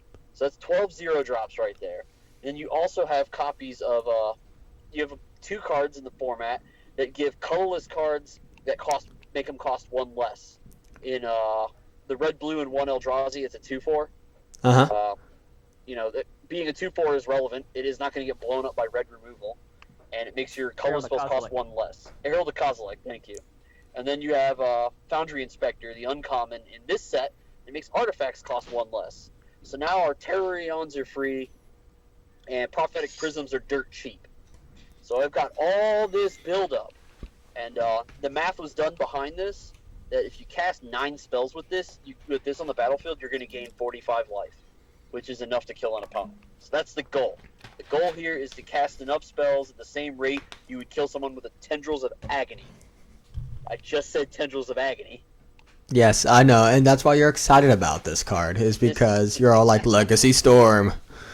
It plays almost like Legacy Storm, and the nice thing about it is it doesn't dirtle on a given turn for too long. When you're comboing off with, we'll talk about Paradoxical Outcome in a minute when we get to the card, but with that card, this and all your 0-drops that you played, it is not hard and not time. You're not fighting the clock to combo, which is huge. So you just play your 9 spells, take 50. Thank you, Wizards. Also, Rob, love you. Rob, you should ask Jerry how I 100 him with this card. Oh, by the way, gee whiz, if you're gonna play Aetherflux Reservoir combo in standard, whether it's mono blue, blue red, or the white one where you get to play Sigarda's aid and make it instant speed, that's freaking sweet. But it does say Aetherflux Reservoir deals 50 damage to target creature or player. So what Alex did was he played Emrakul, took control of my turn, comboed me off to 55 life, to then pay 50 life to deal 5 damage to myself. Just remember, you need to be able to deal with Emrakul before you play this deck. I I'm in Storm Standard, boys. We're going to town. Oh my gosh. I don't know. Shenanigans. I'm calling it right now. Yeah, our playtesting's been great, Rob. Oh, and there's the right dig cards, which I did find. There's the best protection spell, which keeps you alive, which works with the dig cards. This deck exists. Be prepared for it week 1. At least somebody named Jerry will be running the deck. I was gonna ask, are you running that at the Indianapolis Open this weekend? Yes. you Specifically, Alex, thank you for this one. I'm going the mono blue route with absolutely no artifact cost reduction, which is the sweetest part. Where I get to use Engulf the Shores, Glint Nest Crane, and Geist of the blue the 3-drop 0/4 that lets you scry 1 at the beginning of your upkeep. Okay. Oh, Scrygeist. Scrygeist. I'm playing those 12 cards to keep me alive long enough to set up a kill. Jesus.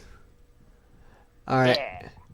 So we got one guy here. He said he's thought of a deck tech with black-white kill all machines, using Marionette Masters, Syndicate Trafficker, and eliminate the competition and Cutthroat. Just sack all of your Scions and whatnot, and opponent takes damage from Marionette.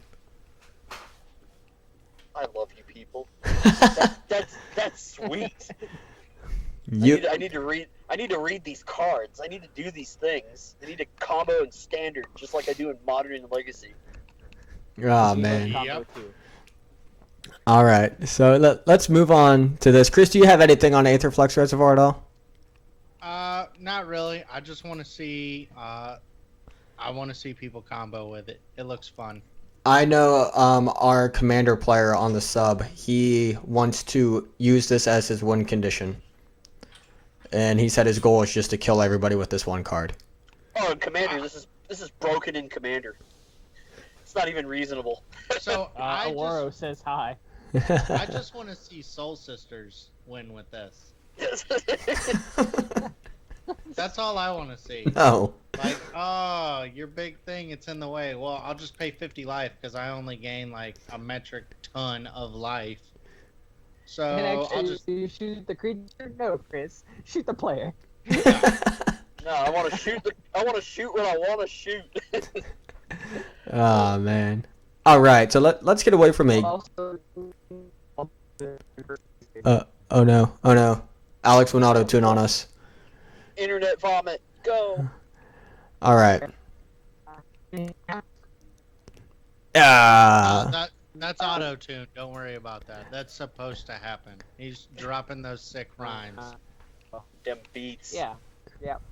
Oh, We had him. we did. All right, so we're gonna move on to the next one. Aether Squall Ancient. It is a 7-drop Leviathan at 5 and 2 blue. It has flying. It's a 6/6 body. At the beginning of your upkeep, you get 3 energy. Pay 8 energy. Return all other creatures to their owner's hands. Activate this ability only anytime you could cast a sorcery. Limited rare bomb, easily.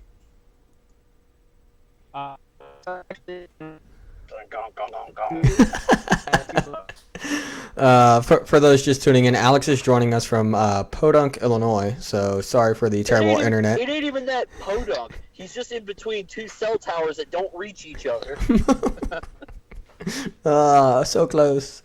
Target player finds a cornfield and he thinks he's in the middle of nowhere.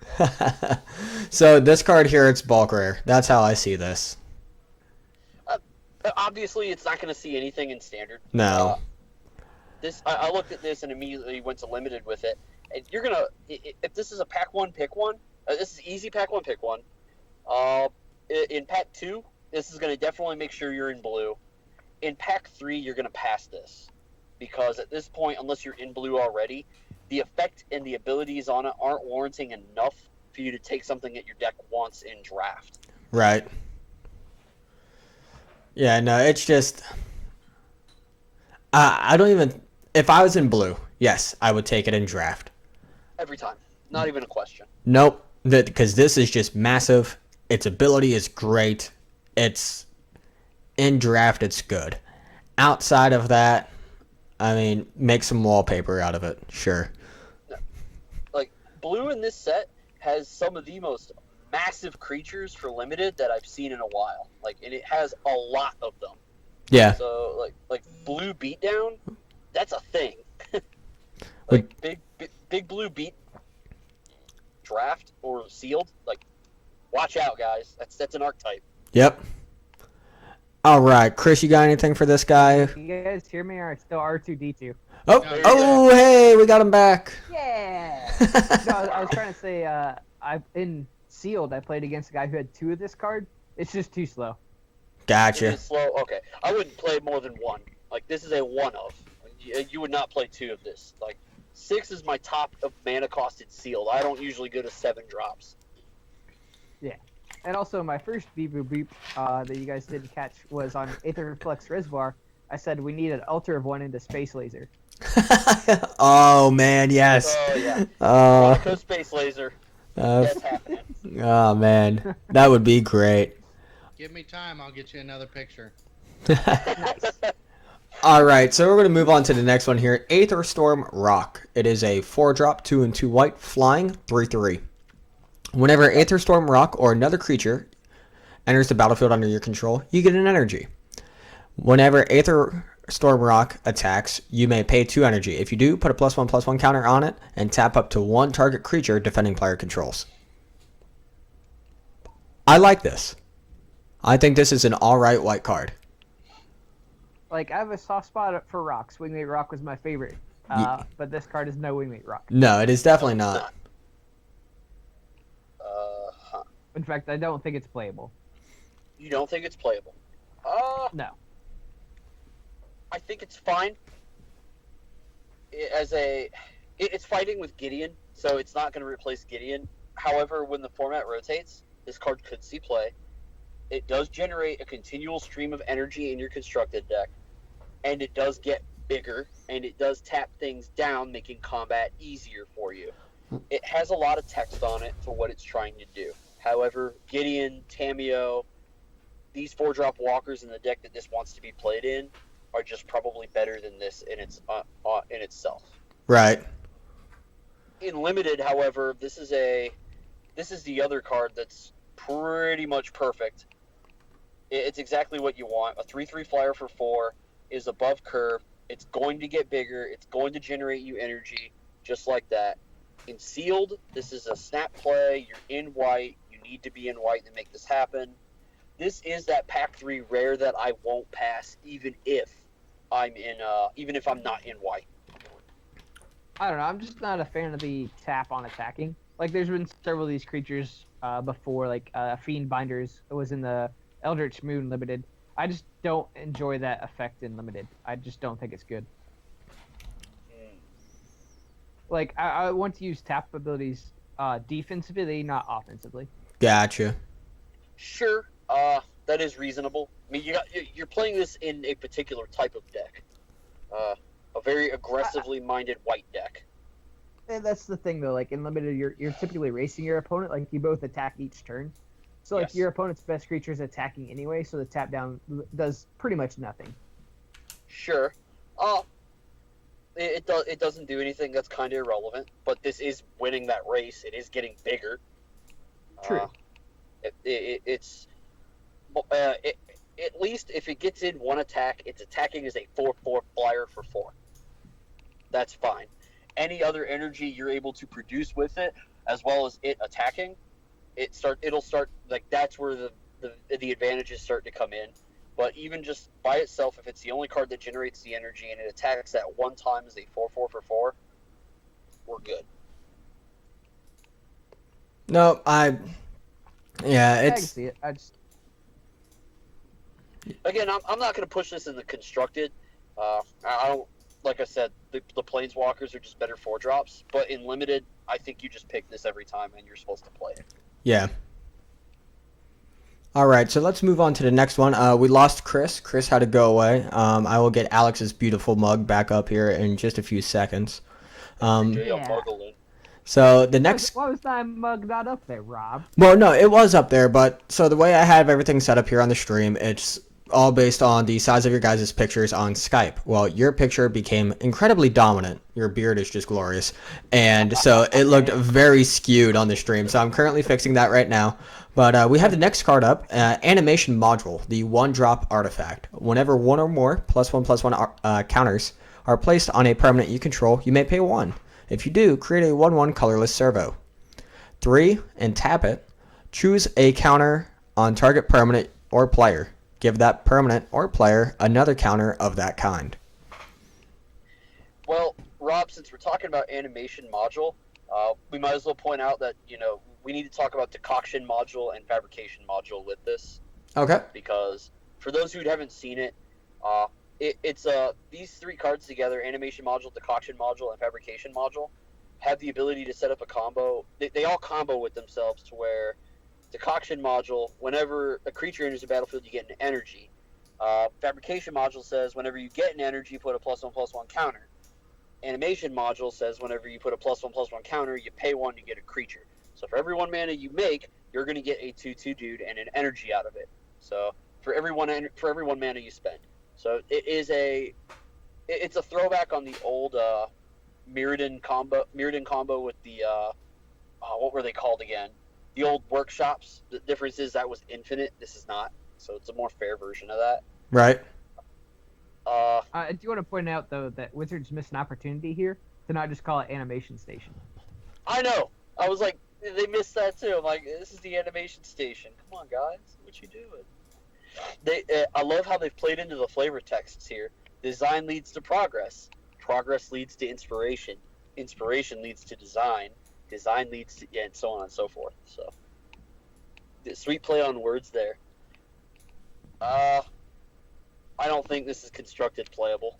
I don't even think this is limited playable.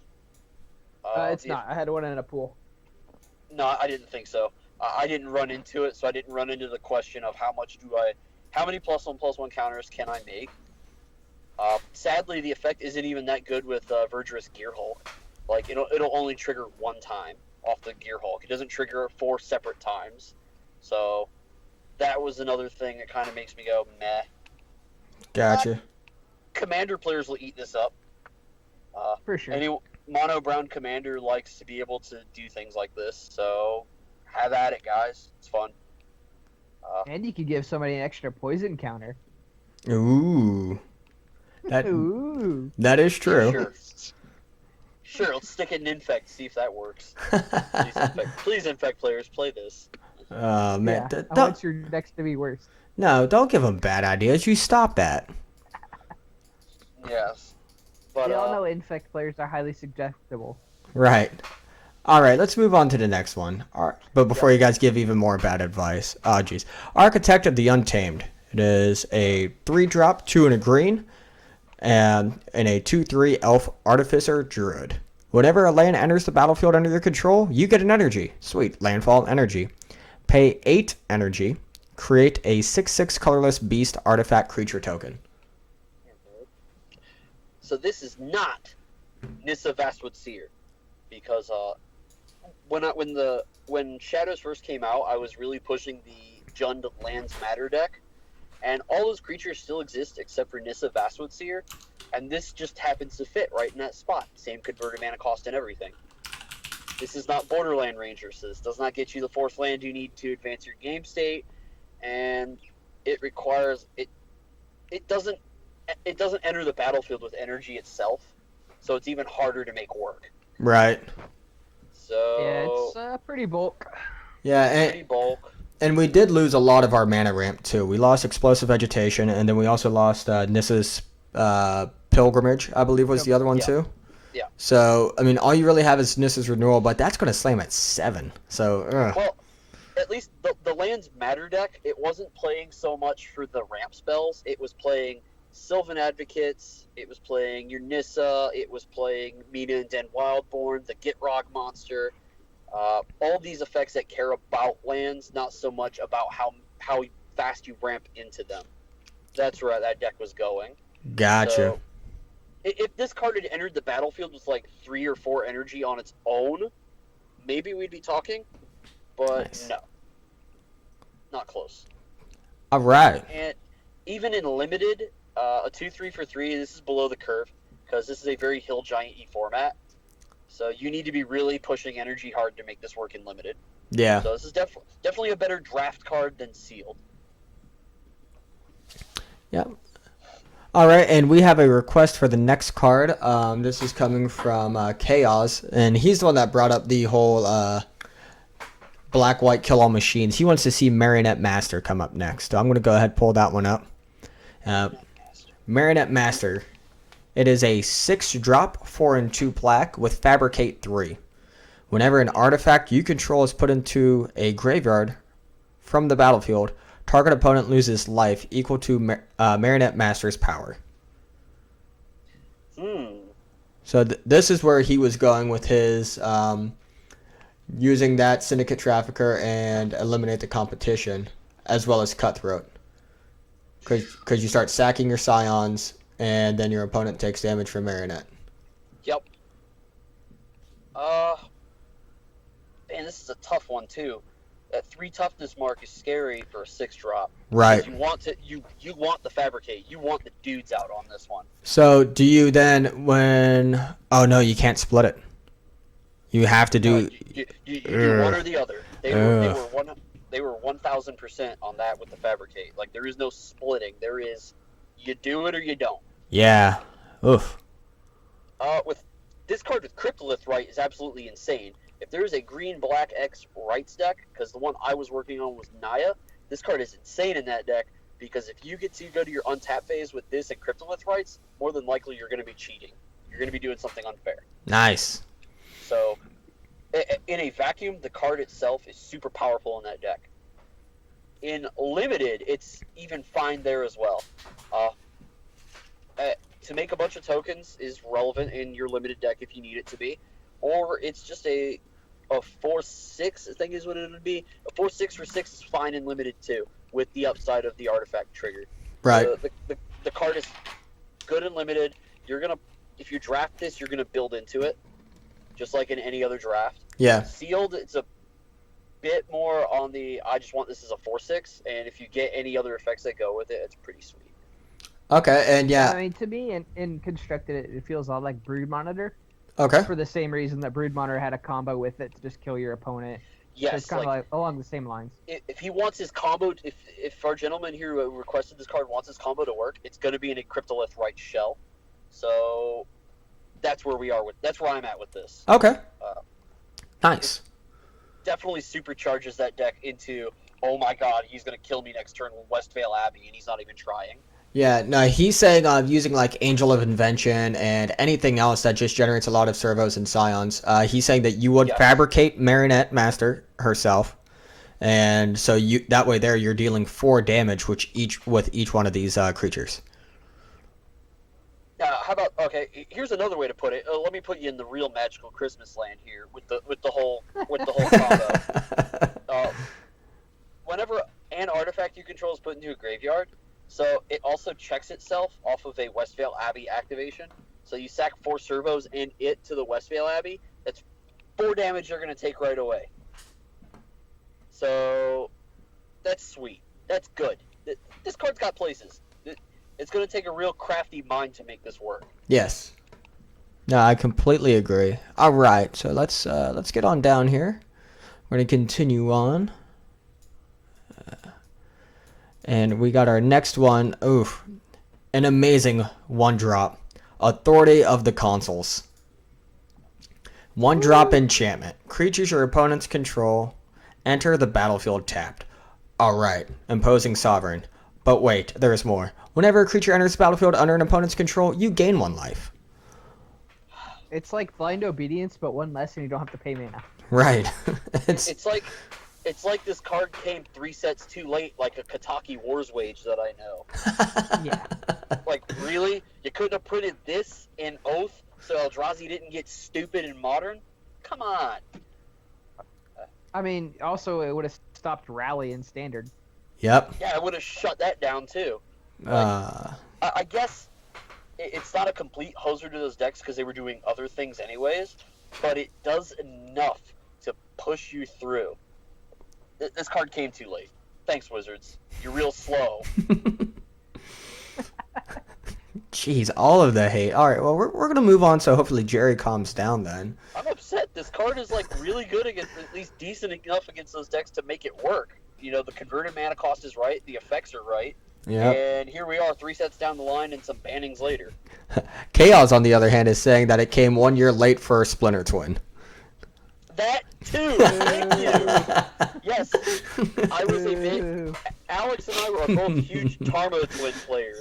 We know that deck. This is fine. You didn't have to ban the Twin. You could have just printed this. Thank you. Well, maybe they'll unban Twin now. Yeah, sure. When Wizards realizes they don't want a linear Modern. All Waiting right. for it. Yeah. All right. Next one. Me too. Blooming Marsh. The first of the fast lands. I'm happy to see the fast lands come out. That's all there is to it. Sure. Yeah, you can pretty much just lump the flash lands together. Yep. That's all I'm gonna do. I guess it's important to note, since Abzan became the best modern variant of a mid-range deck because of collective brutality was the card they were using and the value you get off Lingering Souls, that deck's mana is now fixed because it's a primarily black deck that's splashing white and green. Now it has the 2 fast lands it needed to make that deck perfect on mana. Right. And then And also it reduces the amount of life it loses to fetch shock, so it can actually beat burn more consistently now too. Yeah, you don't have to fetch Shock Thoughtseize turn 1 nope. Exactly. because the Razor-Bridge Thicket did not let you Thoughtseize. Yep. I'm just very curious to see how this is going to help out in some of the infect decks, because it's going to do great there. Boros Burn, you're going to be able to get the assistance in Boros Burn that you need. So it's very, very good. Very. Another thing, and I also Alex never have to run Sulfur Falls in Modern again. Exactly, it's exactly what I was gonna say. You Yep. don't have to run Sulfur Falls in your Blue Red Blue Moon decks now. Like you got Spirebluff Canal. You don't have to keep those awkward hands where you have to come into play land tapped. Right. So, yeah, glad to have them. Thank you for these Wizards. Your reprieval from your imposing sovereign that came too late, whatever that card was called. I don't He even care. doesn't even know what it's called. He's I still don't mad even at care. it. The effect, it flew my mind. It took them this long to get to that. Yeah.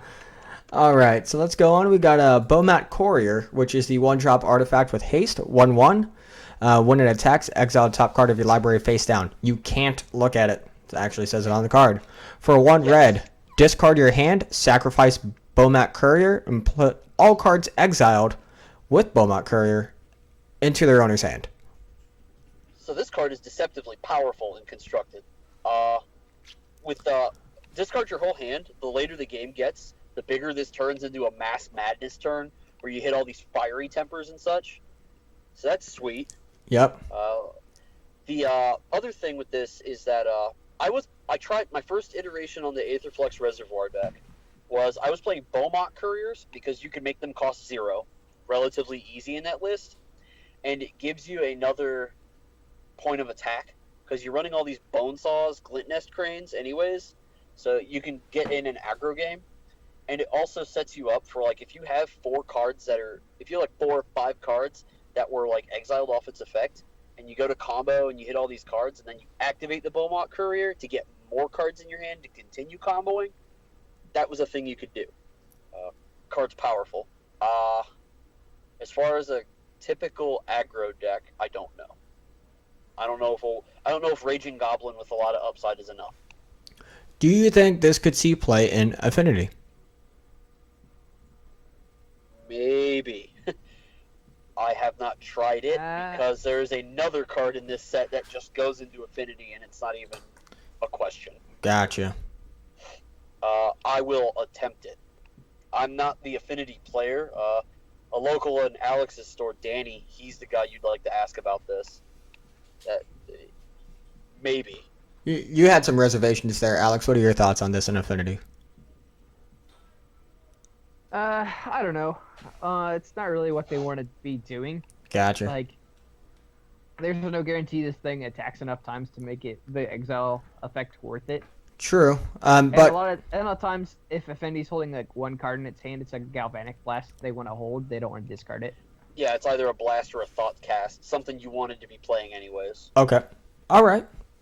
Well, then let's move on. We have Bristling Hydra here at a 4-drop, 2 and 2 green. When it enters the battlefield, you get 3 energy.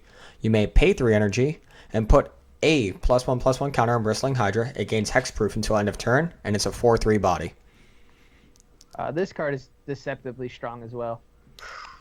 It comes down after a Lathnu Hellion to make 3 energy to keep it alive for another turn. Yep. And then also just, blanking removal is great. Oh, yeah. If you're following us on Mythic Spoiler, it's sitting right next to Lathnu Hellion as well. Just a little gee whiz for you. They kind of pointed that one out. And then the card is powerful. And then also along the lines of like curving and stuff, you got Woodweaver's Puzzle Knot, which comes in at 2. And when it enters the battlefield, you're not just gaining 3 life, but you're also getting 3 energy. So there's 3 for its activation.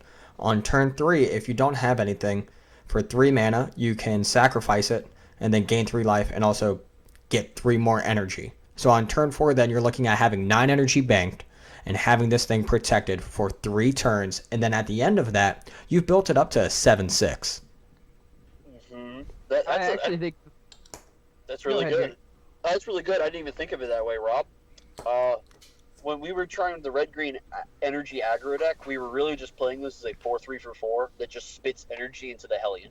Gotcha. That's where we were using this. Also, we get to get cute with Harness Lightning. Yeah. Because we can turn Harness Lightning into Valorous Stance. Yeah. Harness Lightning gets massive real quick. Well, not even that. I'm saying, like, if they're trying to remove your Hydra and you have no energy, you just, I'm just cast.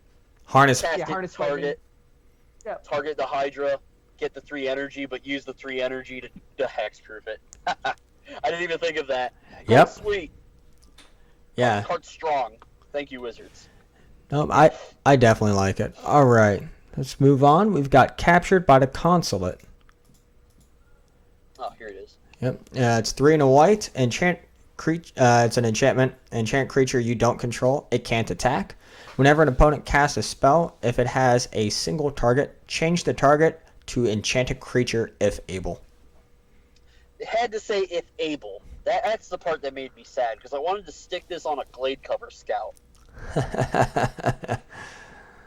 But,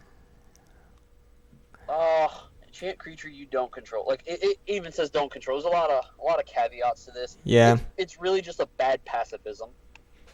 Yep. No, I think it's fine and limited, though, because it turns off all instant speed pump. Yeah, and it turns off a removal spell. It doesn't stop the creature from blocking, and it costs literally twice as much as a pacifism. You're still gonna play it. I would not play more than one of this though. No. Standard, I see no home for this, and obviously nothing beyond. No.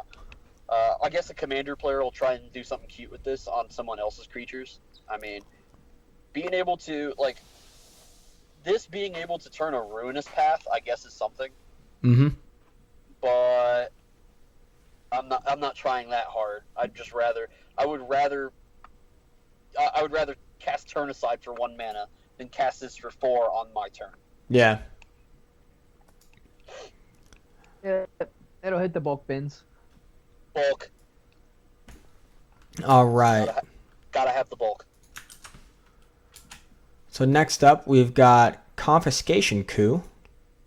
And this is a 5-drop in blue, so it's 3 and 2 blue. It's a sorcery. Choose target artifact or creature. You get 4 energy. Then you may pay an amount of energy equal to that permanent's converted mana cost.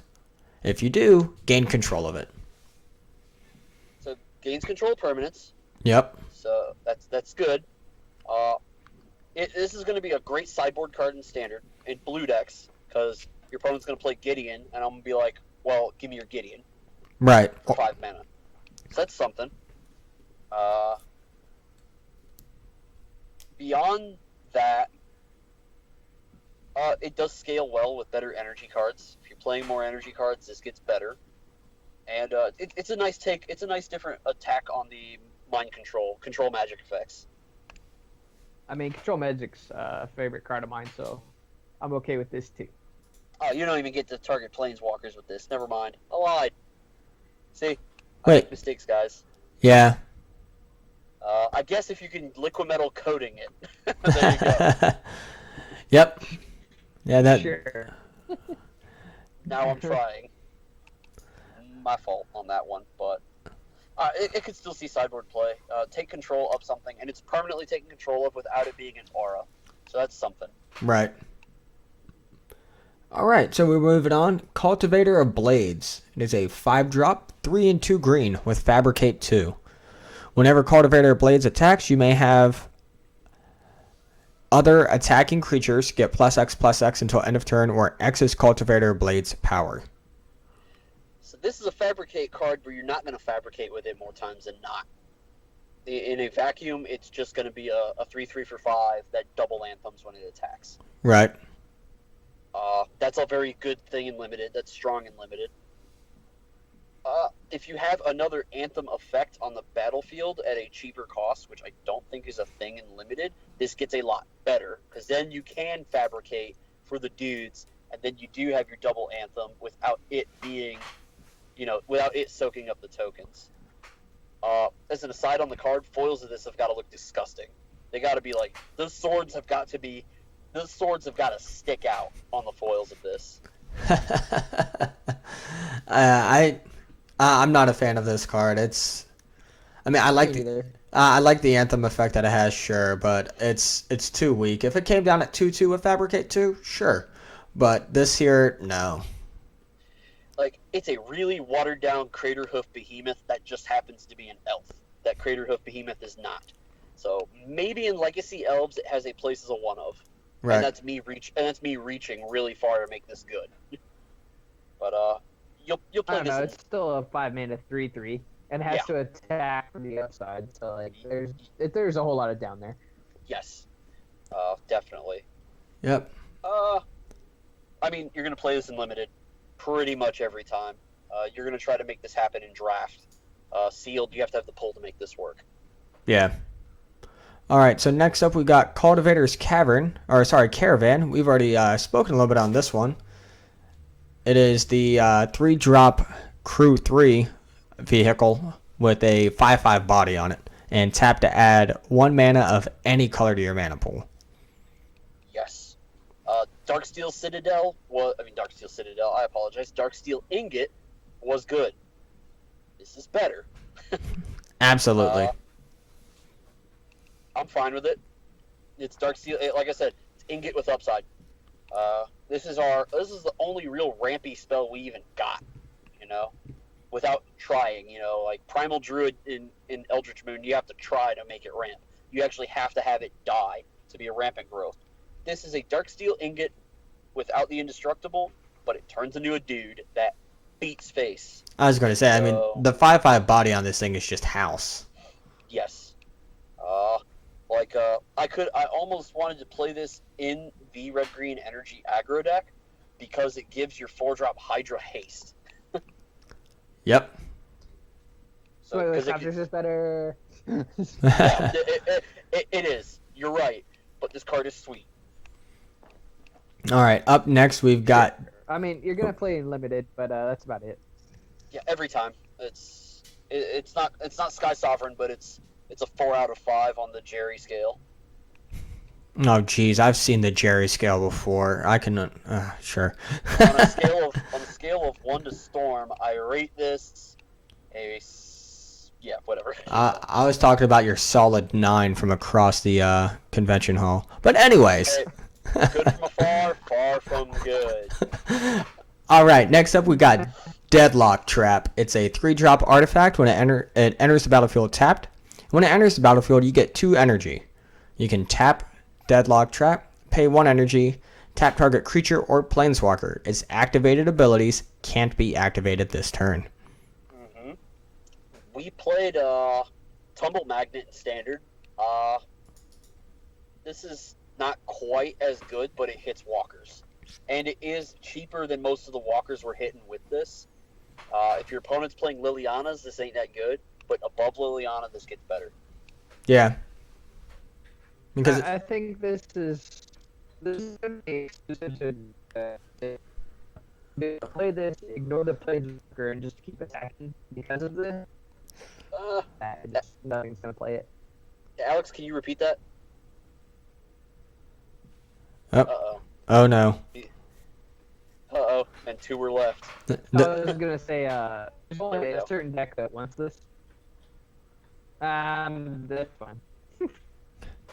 All right, so Alex is having a little bit of difficulties again. Hopefully we get him back very soon. Yeah, you want to try to interpret what R2D2 was telling us? I think he was saying something about if there's a control deck in Standard, this is the card that control deck wants. Because if there is because we're almost positive there's going to be some crazy Planeswalker deck sooner or later down the road. Yep. And this helps shut those down, or at least buys you enough time to get there to do what you need to do to stop them. Right. For people, when people first looked at this, they were like, but how do you stop a Planeswalker? Do it at the beginning of their upkeep. Yeah, absolutely. Yep. Untap, upkeep, at the end of your upkeep, tap, pay an energy. Beginning of upkeep. Yeah. But it lets you do that. That's important. And it stops creatures from attacking. So it's a variation on Tumble Magnet. I like it. It's a fine card. All right. Am I back?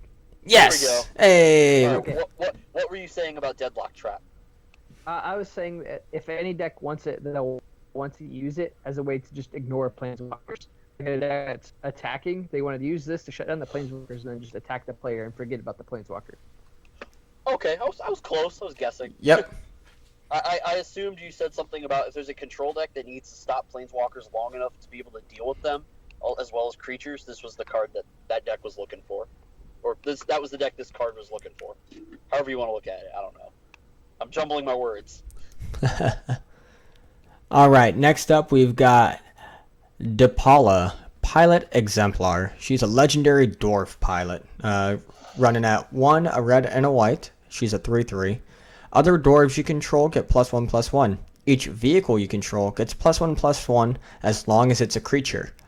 Whenever Depala becomes tapped, you may pay X. If you do, reveal the top X cards of your libraries, put all dwarf and vehicle cards from among them into your hand. Put the rest on the bottom of your library in a random order. I think she'll benefit mostly from the next set coming out and having more quantity to Lord. Yeah. Yes.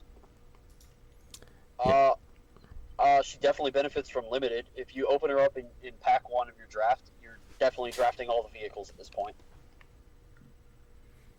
Yep. No, but that would All definitely. the dwarves. What was that, Alex? I said, or all the dwarves. Yeah, Or both. yeah. Just do it. That's fine. Good card is good. They're trying. It's important to note that it doesn't have to attack to actually activate the ability. So when it's crewing something, and you have nothing to do with your mana, you can tap and activate and put cards in your hand. So that's really good. It's pushed. I don't know how pushed. A 3/3 for 3 isn't necessarily safe from removal, and its effect isn't necessarily right away like Reflector Mage is. So I'm a skeptic on it, but like Alex said, I think it requires the next set. I concur because I said that thing. he. All right, so next one up, we've got Dubious Challenge, and this is 3 and a green. Sorcery. Look at the top 10 cards of your library. Exile up to 2 creature cards from among them. Then shuffle your library. Target opponent may choose one of the exile cards, put it on the battlefield under his or her control. Put the rest onto the battlefield under your control. Huh. Okay. All right, I need to read this So again. I've only seen one good way to use this card, and that's make the 2 cards Ulamog and Eldrazi Displacer. All right. Nope, I got where you were going with this. It Ah. makes Yeah, sense. that way there's no good choice. There is Oh. no choice. All right. That's it. This is the Punisher mechanic at its absolute worst. Yep. Agreed, it's real bad, but You that's wouldn't even the only thing I can think of. you don't even play this in limited. Yeah, because the wording on Eldrazi Displacer is you exile target creature and then return it on the battlefield under its owner's control. Yes. Okay. So they can't. So if they get the displacer, if they get the displacer and you get the Ulamog, I guess they lock you then because you'll never get to Well, they attack might with the not have- Ulamog. Colorless mana. That's true too. They might not have the ability to do that. And if they give you the displacer and they keep the Ulamog, then they're dum-dums. You'll get somebody with an eponym though. Yeah, someone's gonna get got. But I would not play this card. Not in limited, not in constructed. It seems sweet in EDH. I don't know what commander deck wants this, but someone's gonna have a blast with it. Yeah, is there some creature out there that's just horribly punishing that your opponent would stupidly choose for himself? Like I could see a situation where they. Oh no, R2D2. R2D2 Alex is being. I have no idea what he's. Nope, I got nothing on that. It's commander talk. Do we have any commander players listening right now? I'll wait the 8 seconds it takes for this delay. I was gonna say if this hits Corona the False God, and then Corona gets passed around between different players because that's how that works. That's sweet. No, okay. Alex? Alex? No. No. Or you hit a funny situation where you hit Phage the Untouchable and Phyrexian Metamorph. Oh, okay. I'm making things up for this as I go. Right, yeah, no. I really want to hang out to see what Alex had to say, but I think we're just going to move on to the next one. Yeah, when he gets back, we'll hit him up on that. Yep, and it's going to be... Nope. Nothing. Alright, Dynavolt Tower. This is a 3-drop artifact. When you cast an instant or a sorcery spell, you get 2 energy. You may tap and pay 5 energy, and then Dynavolt Tower deals 3 damage to target creature or player. Oh boy, this card is good. Card's very good. In Constructed, the red-blue spells deck, where it was using Fevered Visions, was already trying to cast a bunch of spells. This just pushes that game plan even further. So we're gonna play that. We're gonna play this in that deck. In limited, this is fine. It is at the right mana cost. Like how Metallurgic Summonings was at 5, you can't really push that. This you can push because it's at 3. Yeah. I'm alive. Hooray! Okay, Hooray. so what did you have for Dubious Challenge? We're going to backtrack, folks. Sorry. Oh, okay. In EDH, you get Phantasmal Image and Phage. Ah, I got it. I said Phyrexian Metamorph and Phage. Okay, alright, there it is. Alright. Okay, so... Great minds cheese alike. Okay, so we've moved on. We're on Yeah. Dynavolt Tower. And, yeah, no, I mean, it's not too bad. In Storm, you can use it, sure, and ping away at 3 damage for whatever reason, but what other, like, major decks in Standard? Any?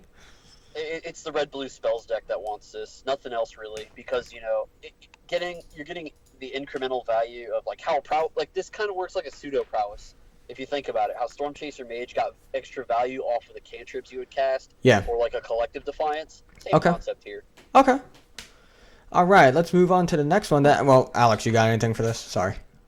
No, Jerry nailed it. All right. We got Electrostatic Pummeler, which is another 3-drop artifact creature. When it enters the battlefield, hey, you get 3 energy.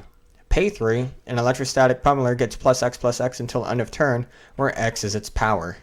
It's a 1/1. This is not Chameleon Colossus. No. Tried. No, it's yeah. I mean, if you fabricate the crap out of it, sure, it's going to be great, but It doesn't even have fabrication. It doesn't even have fabricate on it. oh crap, yeah, no, I don't know. Like if you stick an like there's a couple of really like this card is good, and it makes you like if you draft this, I suggest you not, because it takes a lot of work to make it happen. But if you draft this, we do have Inventor's Goggles and Torch Gauntlet, which are common equipment, which are very strong. For common equipment, they're not Bone Splinter strong, but they're close. Right. So if you draft that, then you're going to value these commons a little bit higher than you would normally. So get an equipment on it, then activate the ability, and you start getting really huge. Okay. In the energy deck, it does stack. So after, like, let's say you have the Torch Gauntlet on it, and it's a 3/1. Well, the first activation makes it 6, and the second one makes it 12. So you're gonna get there. Yeah. It's trying. Yeah. You need to Somebody was draft around telling it. me that there's somebody was telling me that there's actually a combo in standard where you can just turn 4 kill somebody. Whoa. It was super janky, but you could just make enough energy in this and you just get them. If anyone knows that, point it out to me. I think it's trying real hard. Because you don't want to.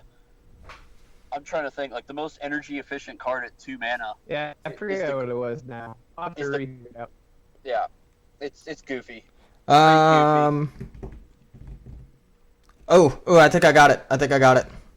So, Someone give it. no, so just looking through, you got Built to Smash out 1 red.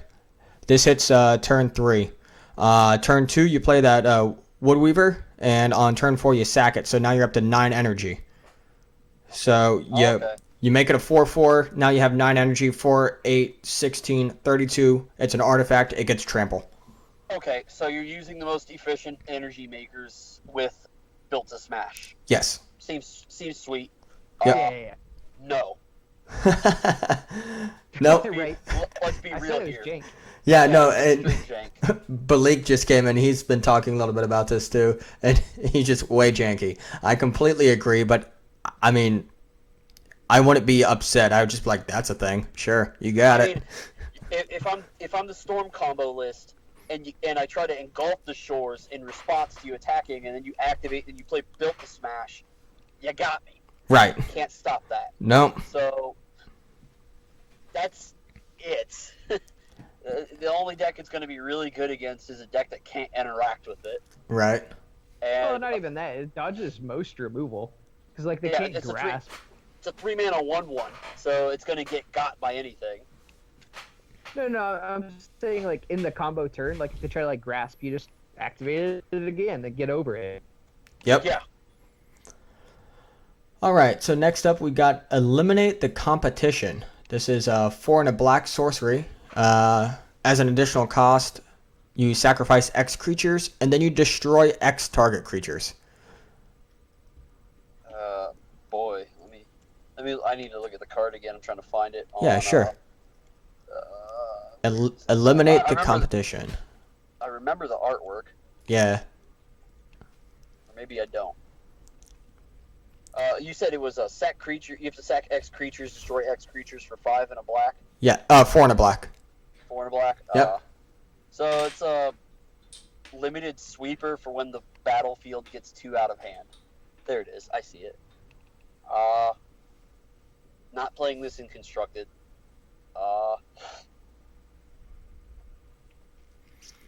Yeah. I'm having a hard time placing this. If I were to really try to push it in constructed, it would be with Cryptolith rights, and even then, I'm hard pressed. Yeah. In Yeah, limited, it's just not good. I'm even having a hard time trying this. I mean, removal's removal, but a 5-mana removal spell that requires you to sack a creature to deal with a creature. I don't know. Yep. Don't know.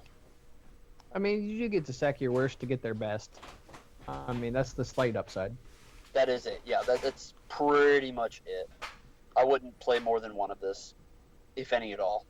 Like I think there are better 5-drop cards in. I think there's what is it? Because I know we weren't gonna spout too much on commons, but just to make sure, like Tidy Conclusion is just a better 5-drop for that effect that you want, Agreed.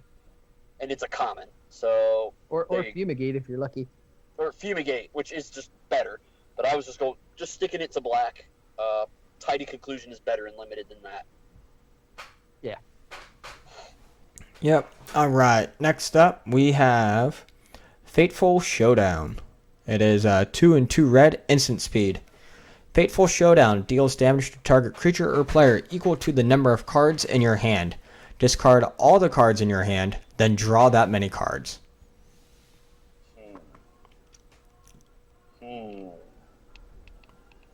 This is weird. I don't know. Probably not playing this in limited. Right. This is more of a constructed card because every card in your hand actually does matter in limited, vice constructed. When you try to get rid of cards that aren't really interacting, it is a 4-mana way to pitch your entire hand to get some crazy madness shenanigans. Yep. It will kill something, which is good. And if you need to wheel, this is a way to wheel at instant speed. It's just awkward. Yeah. I mean, it's a speed wheel that might kill something is okay, but I don't know. Yeah, I kind of heard what Alex said. I agree with him. Instant speed wheel is good when you need it, but it's not going to always get there. Right. Yeah. No. And it's not even a true wheel at that. I mean, I can see it. You know, you're at your opponent's end step. It's hinging on a couple key cards that you may need to win. You don't have them in hand, but you have this. So you cast this, pitch your hand, dealing damage to them. Then you get to redraw that and get another card. So you get to dig for that next answer you need. I see it as that. But outside, again, yeah, pitching your hand, I'm not... The upside to this is that pitching hand is not part of the cost. So if this gets countered, you're still keeping your hand. Right. That's the only good thing about it, is it's not in addition to discard your hand. All right. It's a sweet card, interesting design. Yep. So we're going to move on next. We got Fleet Wheel Cruiser. Yet again, another one of our fantastic vehicles. It's a 4-drop with Trample and Haste. When it enters the battlefield, it becomes an artifact creature until end of turn. So as soon as you play it, this guy is swinging, and it's a 5/3 body. And its crew is only 2. Yep, this is on that low curve of busted crew cards. This also just coming out as a creature right away is huge, because then it's a 6/4 with Depala on the battlefield, and it just comes in sideways right away. It's going to be the top end of a red-white, red-green aggro deck, I think. Yeah. Alex there? Nope, I don't think we got him. Kind of. Oh yeah. That was good. Yeah, I'm kind of here. Yeah. I'm not gonna say it's a beat stick. Yeah, no. Beat stick. Yep. All right, next up we got, thankfully, not a 4-drop sweeper for my case, a 5-drop sweeper instead in the form of Fumigate. 3 and 2 white. Destroy all creatures. You gain 1 life for each creature destroyed this way. A lot of people are crying that it's not a 4-drop, but I feel the added ability to it, gaining a life for each creature destroyed this way, I feel like that's a good compensation for the extra mana. What are your guys' thoughts? Yeah, it's a good compensation for the extra mana, like you said. In limited, this is sweet. In standard, this is not. Specifically speaking, we have not 1, but 2 standard playable cards that are very good that say all creatures gain indestructible. So this will not see play in constructed. This is not happening. And on top of it too, vehicles just dodge this all day. Right. Vehicles will dodge it. Well, not only that, but I mean... No, this should have been more like a planar cleansing effect, like destroy all non-land permanents, something like that, then it would have been okay. Had this said destroy all creatures and all vehicles, then we'd be a little bit better. Okay. Instead of the gain 1 life thing. Blah, blah, blah, blah, blah, blah. Yeah. Nah. At 5. I do what I can. Yeah. No, I mean you're doing well, man. You're doing good. I thought it'd be far worse. But from what Alex has told me, and Jerry, I'm sure you've seen it too, but in standard, turn 5 is a little too late, I think, with how aggressive we can be right now. So I think that's where a lot of people are crying about this being a 5-drop sweeper. I mean, we're never gonna atone for our sins of Supreme Verdict, Sphinx's Revelation, Detention Sphere. Yeah, I'm Sorry, No. but we're never getting that back. Deal with it, guys. Sorry. I mean, but then I never thought we'd get Storm back, but here we are today, and I'm giggling at it. Oh, jeez. Get out of here with your storm madness. There's only so many Hail Marys I can say, and I've said them all. Yeah. All right, next up we got, pretty sure I'm going to butcher this one too, Giriper Orrery?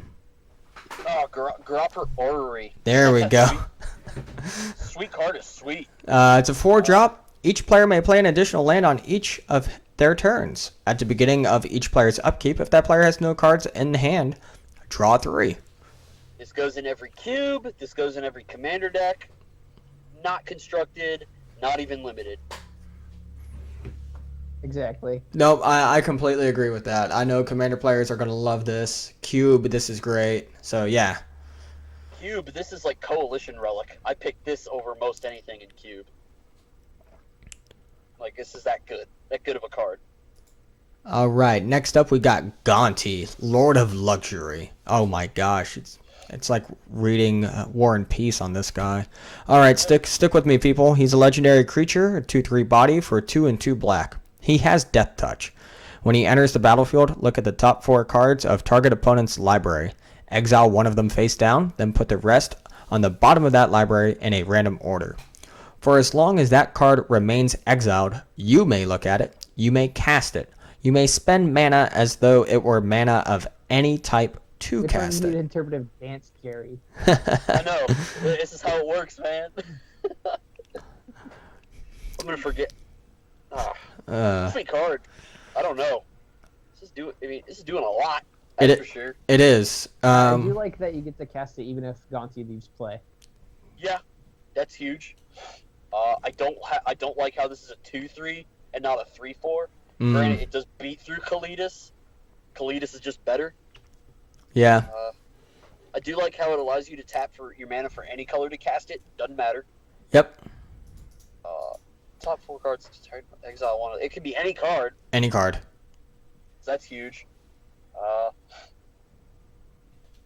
No, that. It's reaching.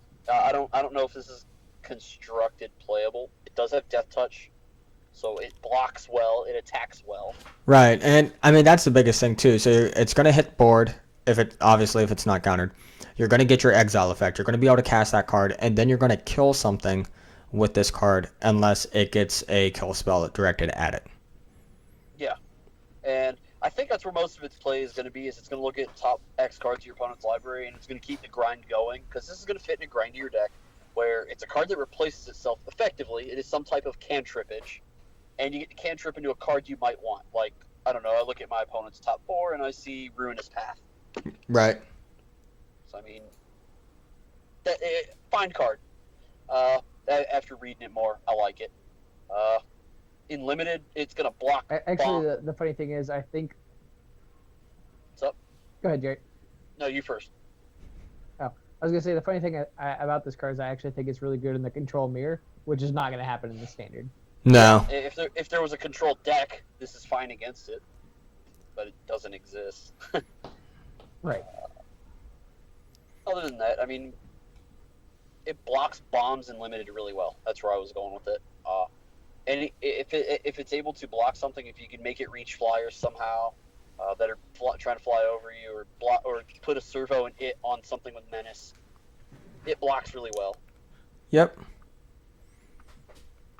All right, next up we got Insidious Will. This is 2 and 2 blue, and you get to choose one. It's an instant speed. Counter target spell. You may choose new targets for target spell. Or copy target instant or sorcery spell. You may choose new targets for that copy.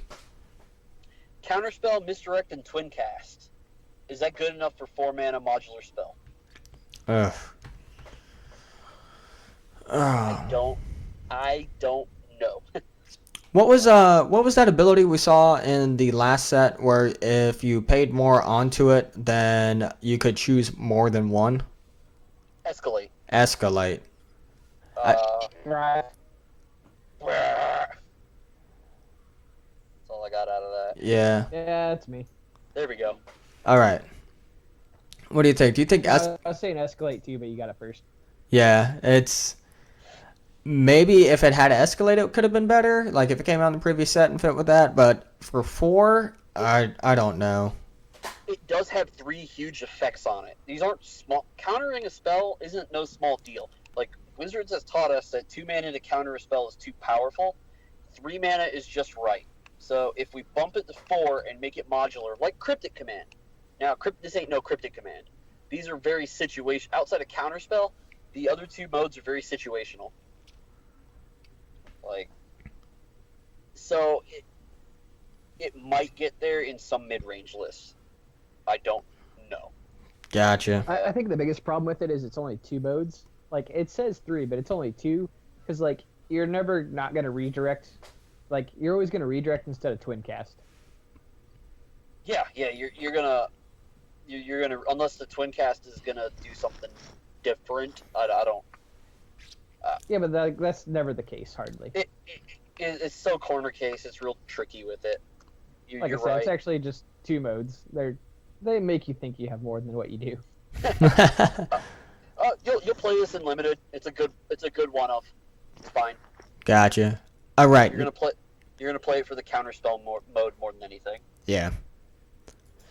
Next up, we have Inventor's Fair, legendary land. Beginning of your upkeep, if you control 3 or more artifacts, gain 1 life. Hey. Tap it to add a colorless mana to your mana pool, and for 4 generic, you could tap it, sacrifice Inventor's Fair, search your library for an artifact card, reveal it, put it in your hand, shuffle your library. Activate this ability only if you control 3 or more artifacts. 2 words: lantern control. Yeah.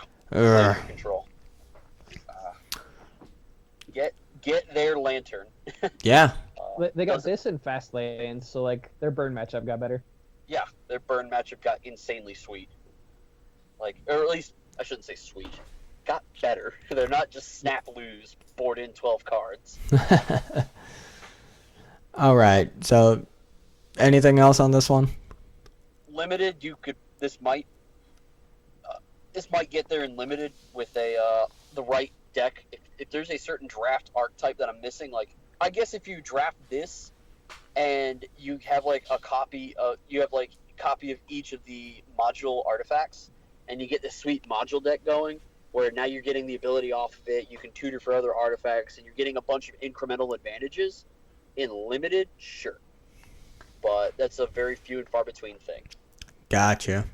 I don't even know if you pack one, pick one list. That's how tough I am on it. Yeah, no, it seems like our listeners too. They're out on this one. All right, next up we got Campbell, Console of Allocation. Card. Already, I hate it. All right, so I hate it. it's 1 a black and a white, and whenever an opponent casts a non-creature spell, they lose 2 life. You gain 2 life. It's a 2/3 body. And Jerry Storm. and I hate this card. and Jerry hates it for that reason. Yeah, this card was just made to just hose me. It couldn't hose me any harder than it tried. You cannot storm past this. You have to deal with it. And what's even worse is like our Storm's matchup in Legacy was already so good against Stoneblade, and then they made this. No. I like it. I do. Well, also, you gotta consider it could be for the standard deck. Like if this might be the check to Reservoir. Yes, that is exactly what it is. It is the check to that as well, which is why I'm on the Engulf the Shores list. I need to engulf this away. Yep. So there's your plug for why you need to go mono blue. And even if you don't, with the card itself, even if you're not doing anything to hose anybody, if they can't deal with it and they cast say they cast a Chandra on the following turn, that's a 4-point life swing right away, and then they kill it. So you got a little bit of value out of it off of that alone. And let's say they cast a vehicle. Vehicles aren't casted as creatures, so you're going to get the ability off of it. Since they didn't deal with it, you're going to get probably another activation off of it. So it scales really well. Hey, was this a human? Yes, it is a human advisor. Advisors Oh, EDH. sweet. So, no, I'm saying vintage humans because they were only running Scab Clan Berserker. Wow. Yeah. Wow, So, like, we're this really. card actually- Yes, it is a player in vintage. I agree. We're hosing everyone who's trying to play power. Jeez. Not too often that you actually get to see a card actually be playable in vintage. So vintage, legacy, and even modern, to some extent. Yep. And standard. It's still a 2-3 for 3 that does incremental gains here and there with every spell they cast. Absolutely. All right. Next up, we got Key to the City. 2-drop artifact. Tap. Discard a card. Up to 1 target creature can't be blocked this turn. Whenever Key to the City becomes untapped, you may pay 2. If you do, draw a card. So if the vampire deck exists in standard, this card is in that deck. It enables madness at no mana cost, and it allows creatures to not be blocked when it does it. And it gives you incremental advantages when it untaps. Besides that, I have nowhere else where it really goes. Yeah. If any card can make Lupine prototype playable, it's this one. Yeah. Oh yeah. Definitely. For those who don't know, Lupine Prototype, 2 mana, 5/5 that can't attack unless you have no hand. Boom. At artifact creature. I saw someone play it Grand Prix Indy Day 2 in 8-rack. I was Yeah. happy. I was not. I was not happy that he was playing 8-rack. I was happy to see that card. It was just straight goofy to me. I hate hearing that deck. I hate hearing those words. Those people. Copy it and open. Well, when your name is Tom Ross and no pro plays in Star City Games events, you kind of get away with that. Yeah. Yeah. Ooh, stab at Star City. All right. Anyways. He's the best of the worst, man. The best of the worst.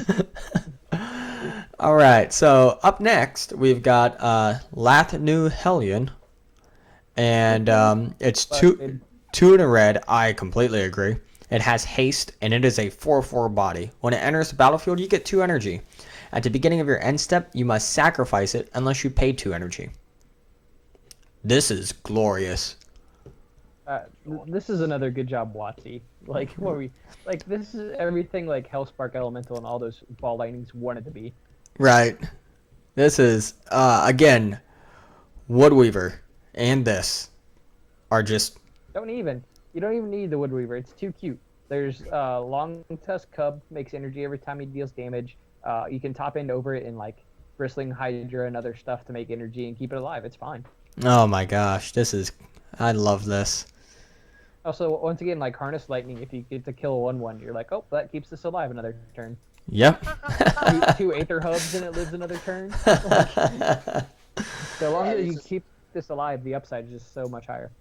Mm-hmm. Like the only downside is it's missing trample, but I feel like if this had trample, it would be borderline broken. Absolutely. Yeah. It would have to be at least a 4-drop, I think, at that point. And Exactly. even still, that would be on the verge of being broken. Yes, Also, definitely. there's ways to give this thing trample. Yep. Yeah, there's like- plenty of ways. Yeah. All right. Next up, we got Liberating Combustion. Liberating Combustion is a 5-drop, 4 and a red sorcery. It deals 6 damage to target creature. You may search your library and or graveyard for a card named Chandra Pyrogenius. Reveal it, put it in your hand. That's why I couldn't find it. If you search your library this way, shuffle it. So I was scouring Mythic Spoiler trying to find it. I'm like, oh, find Chandra Parages at the bottom. Yep. Now again, No, this is just for the dual deck, so Yep. they can tutor up their planeswalker, so they can play with a planeswalker and get hooked on Magic. right. And for those who are curious as, how can we tell this just by looking at it other than memorizing it? If you look at the card number actually down on the bottom, it's 267 out of 264. So that right there, those are your ways of doing that. Little gee whiz for y'all. The last time Wizards of the Coast put together a set and they put more cards in than the bottom set number was Dark Raichu in Team Rocket expansion Pokemon. A little bit of knowledge. Yeah, and for the day. Wizards lost the right to make Pokemon, so they suck. Oh yeah, they screwed that up. All right, Jerry, with that, we're moving to the next one. Lost Legacy.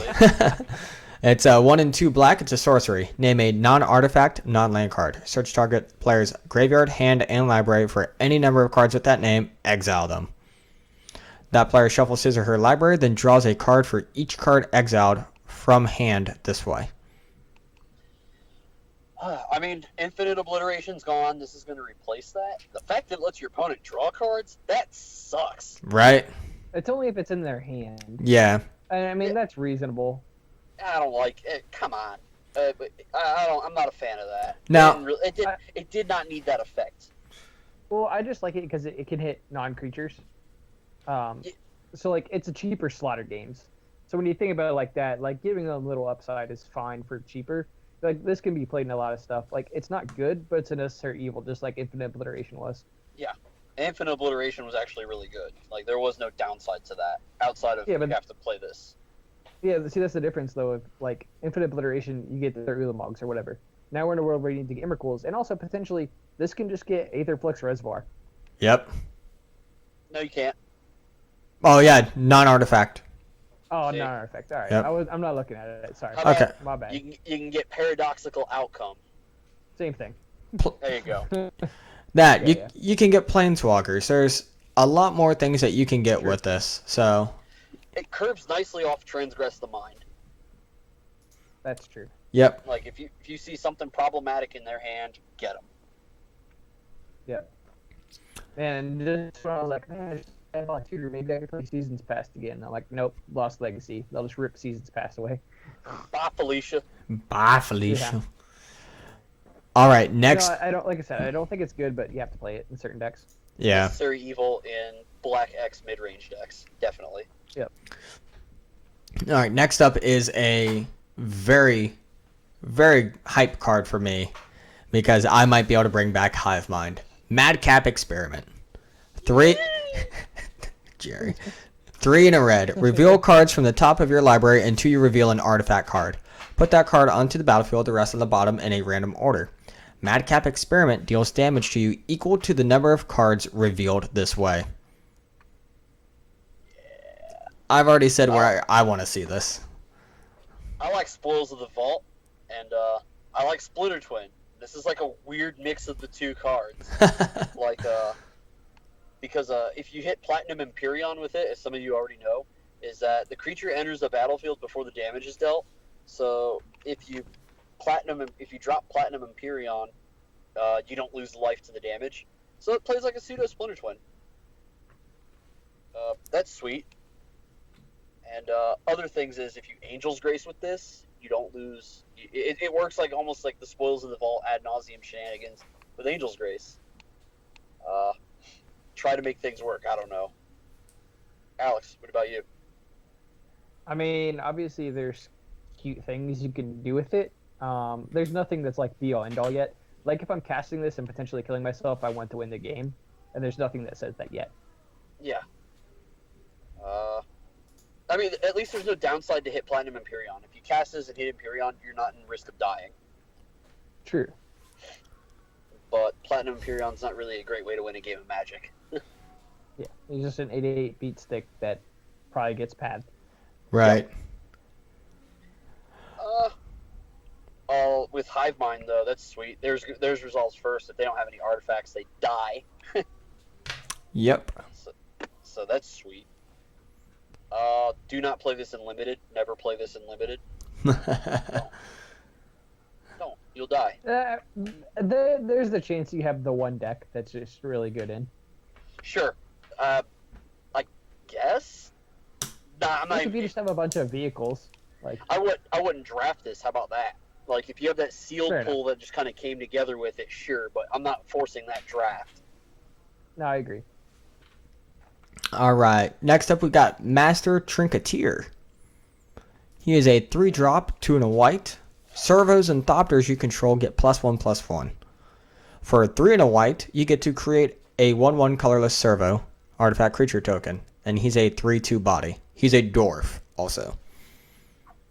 Question: Yes, what is Memnite's creature type? Memnite. Is it a Thopter? I don't think it is. No, it's an artifact of some kind.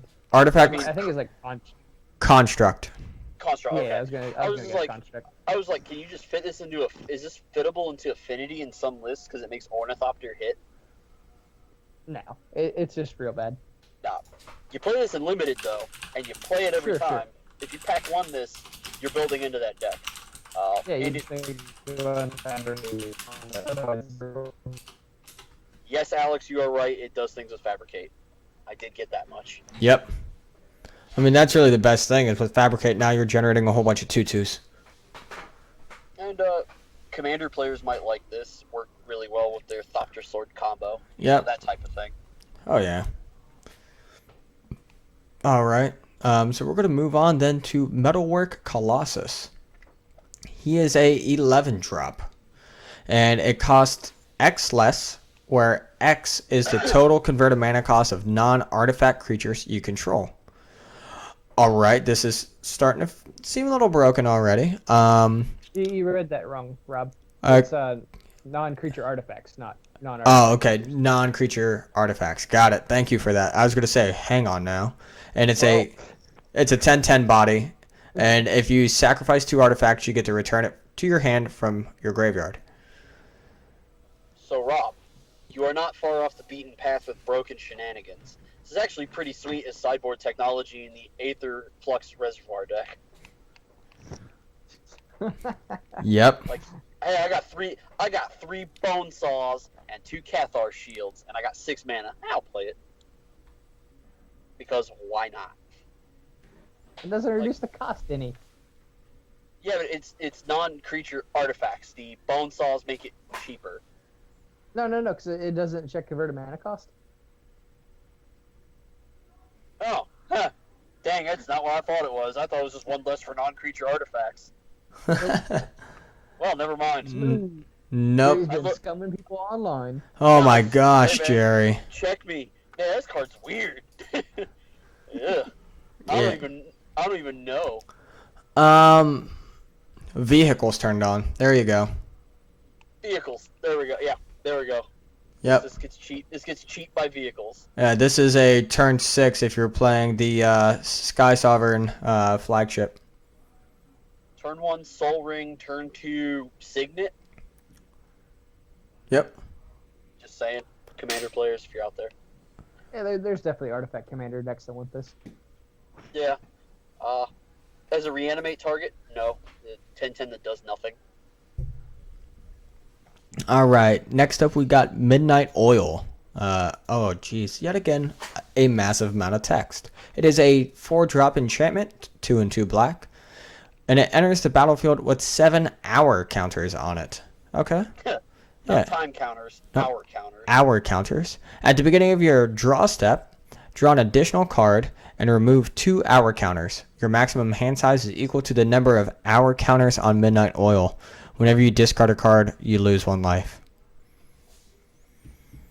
No. No. No. This is, You're looking for a donate target? Right. Yeah. I mean, yeah, you could donate this. That's actually pretty sweet. That's a harmless offering thing. I didn't think about that. I was gonna go on I looked at this and I first thought of the this is a callback to the old Lorwyn Rare. What was it called? It was 4-mana enchantment that did something similar, where exiled the top X cards and you got them back in your hand slowly. But neither would ever go away. It's a good throwback to that. But, Gotcha. Donate target. Got it. And I'm pretty sure you could do something busted with this in Commander with like no maximum hand size stuff, Ooh, yeah. because they'd be time stamped. Yep. Yep. And Uh, I mean, you got a few with that too. You got Reliquary Tower. You've got what Felder's Cane, I think, is another one. yeah, spellbook, something. Yep. Yeah. Lots of effects that do that. Yeah. All right. Let's go on to the next one. We got Multiform Wander. This is a 5-drop construct, 3/3. When it enters the battlefield, you get 3 energy. Pay an energy, and Multiform Wander gains of your choice, either Flying, Vigilance, or Lifelink until end of turn. You may also pay an energy to give it +2, -2, or -2, +2 until end of turn. This card's great. As great as it is, I will say it's not Morphling or Aetherling or Torchling. It is neither. It is none of those. No. And I don't think we're ever going to get those back either. Those were a little too, like, when you push We need to creatures finish the too far. cycle. I know, we got Thornling, we got Morphling, we got Torchling, we need Whiteling and Blackling.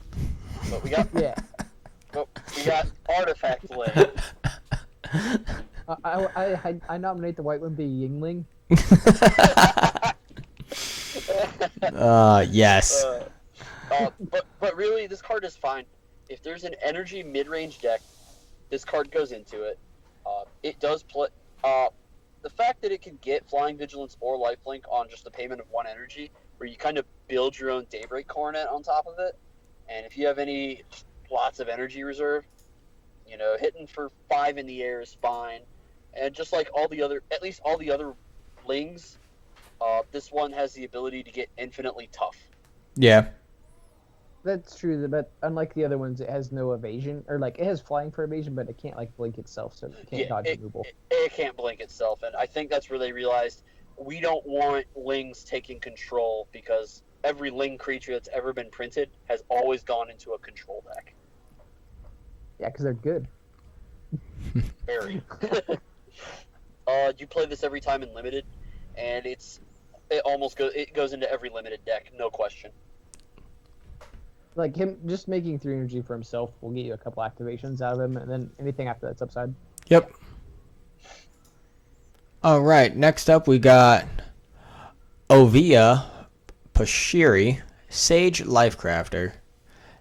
She's a legendary human artificer, a 1/2, and she's got a couple different tap abilities. For a 2 and a green, you can tap her to create a 1/1 colorless servo. Or for 4 and a green, you can tap her and create an XX colorless construct, where X is the number of creatures you control. Imperious Perfect. It's a bomb in limited for sure. Yep. Oh, and I didn't give it. It's 1-drop green. It's great. Yeah, 1-drop green. It's the legendary creature, correct? Yes. Yep. Still trying to find it, but I remember it and having all the effects. Yep, there it is. It's a nice Rice the Redeemed card. Commander players will love this. Yeah, I know it's a bomb in limited, just like Imperious Perfect or any of those kind of guys. Yep, it definitely fulfills that role. Constructed, no, not there. No. Squire with abilities that cost way too much. Oh, well, okay, I take that back. Scratch that. It's a nice one-of in a Cryptolith Rights deck where you can get that activation of the create an XX, where you tap all your dudes to make a 5/5. Sure. Yep. Or 6/6, I guess, in this case, because it's tap 5, assuming you just tap all your creatures to make the mana. That might be where this goes as another payoff card to that deck. But even then, there are better. The land options are better payoffs than this. Yeah. All right. Next up, we've got Padim, Console of Innovation. It's 3 and a blue, legendary creature. He's a 1/4.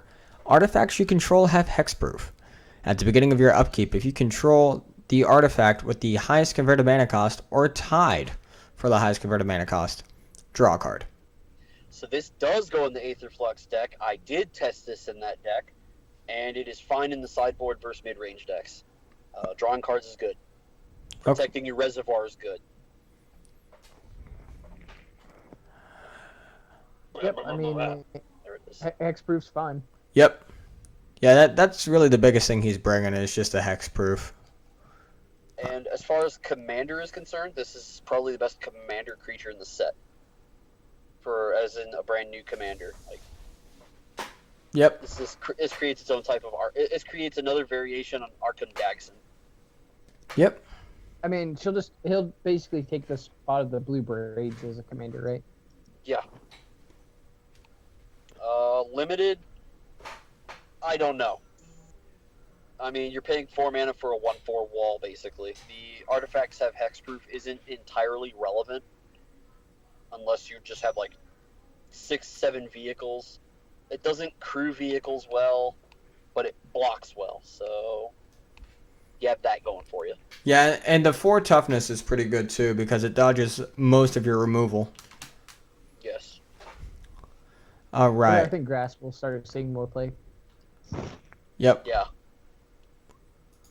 Okay, next up we have Panharmonicon. It is a 4-drop artifact. If an artifact or creature entering the battlefield causes a triggered ability or a permanent you control to trigger, that ability triggers an additional time. So this is the backwards half of Torpor Orb. Yeah. The other way around. This was It's my basically like a permanent Strionic Resonator that doesn't have to tap yeah. or whatever. This doesn't hit activated abilities, which is what Resonator did hit. But I think the decks that want to play this are gonna, the EDH decks with all the triggers. Yeah, sure. This will find a house there. Yep. I'm pretty sure there's already like 18 combos with this in Commander. Yeah, I mean, sure. In Limited, you're not really gonna play this unless you have like I pulled this in my sealed pool and I had nothing to go with it. But had I pulled like 2 Gear Hulks or a Gear Hulk and some creatures with enter the battlefield energy abilities, then this would see play in my Limited deck. Definitely a build around me. Yeah. All right. Next up, we've got Paradoxical Outcome. All right. So, this is the other piece to the combo where this is where the Aetherflux Reservoir deck plays like eggs in Modern. For those who aren't familiar, the eggs deck was we're playing all these Chromatic Stars, Chromatic Spheres, and returning them from the grave with Second Sunrise or Fate's Reward. The Second Sunrise got banned. This is the standard version of that where you play them all on the battlefield, cast a card, return them all, draw cards equal to the number of cards returned this way. And, yeah, you do what you want. If you have, like 2 Bone Saws, 2 Shields, and this in your hand, that's enough spells to kill your opponent. Yep. Yeah, it's literally just 4 0 drops in this, and you get them. Yeah. Pretty self-explanatory, pretty good. Other than that, it doesn't go into anything else. This is pure combo conjecture. You don't play this in Limited. I don't think you play this at all in Limited. Nope. I'm trying to see. Returning number. Yeah, it's got to be stuff you control. I thought maybe I could board sweep my opponent, but they draw a bunch of cards, which was downside. You can't even do that. So Right. you don't play this in Limited. All right. Next up, we've got Pia Nalar. She doesn't have her counterpart. It's Mom and Pop got divorced. yeah, it's 2 in a red, and it's very similar to what we saw with Pia and Karen Nalar. It's just 1 less because, well, we all know women are 75% of men. Anyways, And all of the power and toughness. so when she enters Makes the you upset 'cause Kieran literally brought a Thopter to the party. yep. Let the woman do all the work. They want equality. I'm kidding, guys. I'm kidding. Yep, and of course, I mean, we're not dealing damage now when we sacrifice that artifact. Pia can't throw an artifact that hard, so. Anyways. Please don't hate us. We love you guys. So yeah, no, I mean she's not too bad. 2/2 body. For where I enjoyed using Pia and Karen Nalar, that being in the Shape Anew deck that Alex brewed up. This isn't gonna go there at all, just because it's an easy bolt target. 2 toughness. She's gonna get hit by a lot of other things too. The best thing about her, she brings a Thopter on the field. which is relevant to the Cryptolith Rights deck. Yep. Cryptolith Rights, you can play Pia Nalar and Hanweir Garrison, I think is what it's called. Get a bunch of tokens out of them, make a bunch of mana, do a bunch of things. Right. Yeah, and it's actually kind of sweet. The Thopter, like if you have like 7 dudes they've got 8 other dudes and the Thopter and your opponent's mucked up the ground, you make the Thopter hit for 5 in the sky. So get them. yeah. And if she does live, though, her 1 sacrifice an artifact, target creature can't block this turn. That is a good ability. I do enjoy that. It comes up. Yep. It can definitely come up. All right, so next up we got Sahili's Artistry. It's a 6-drop, 4 and 2 blue. And it's choose one or both. Create a token that's a copy of target artifact. Create a token that's a copy of target creature, except it's an artifact in addition to its other types. Okay. Create a token that's there's a curious wording thing here. I'm just curious of because it's a modular spell. Like, create a token that's a copy of target creature. If I do that and make it an artifact, do I get to do the first ability and target the new copy to make another copy? Like, does that work? No, because you have to designate your targets as you cast it. Cool. However, where this is good is, and I had one in my sealed pool, and my opponent was like, Verdurous Gear Hulk, ha ha ha. I'm like, well, I have 2 Gear Hulks. Nice. Yep. Copying Gear Hulks is fun. Because you get 2. Because it doesn't say target another. No. Like you get to target the same Gear Hulk, get 2 Gear Hulks. Oh my gosh. How does this work with? Okay, well, never mind. That doesn't really work, does it? What were you gonna say? Like, how does this work with like Archangel Avacyn and then something that would die right away? Like I know Hangerback Walker's cycling out, but like, does the token flip to the other side, or does it flip at all? Or this card creates too many issues. Ugh. But it's a bomb and sealed for sure, bomb and draft, but I don't know if it's going to see constructed play. probably not. Yeah. EDH players will eat this up. This does things. They like things. Yep. Using Sahili's Artistry to copy your Panharmonicon seems sweet. Yeah. The other sweet thing I did is I had I was in like blue-green Fabricate, right? And I had Chief of the Foundry. So I got 2 Chief of the Foundries, giving me like 3 copies total to just make my artifacts insane. Yep. Nice. I Very good. like it. All right, next up we got Scrap Heap Scrounger, the 2-drop Oh, boy. 3/2 that can't block. But for 1 and a black though, you get to exile another creature card from your library and then return Scrap Heap Scrounger from the graveyard to the battlefield. Wizards, you could not try hard enough to make Dredge better, could you? The last three sets have blown us away with just busting Dredge out. Like, Dredge is a sweet deck now, and it's not doing the brokenness with Dredge Return, but now it's like, really? Like, you get to use this, Narcomoeba, Prized Amalgam, I don't know, whatever other, like, those 3 alone are 3 creatures enough to really cycle through your dredgers in the Dredge deck in Modern. And man, this card's powerful. Yep. Thanks, Wizard. I mean, it's cool that it exists, but this isn't like this set. This isn't the only card that pushed Dredge completely over the top as well. There's another card in this set we'll get to in a little bit that does just the same thing. Like, we're just gonna push Dredge so hard because we're reasons. not but that card's real good. Blah, blah, blah, blah. You heard that card's real good. Yep. I was talking about the card of Union.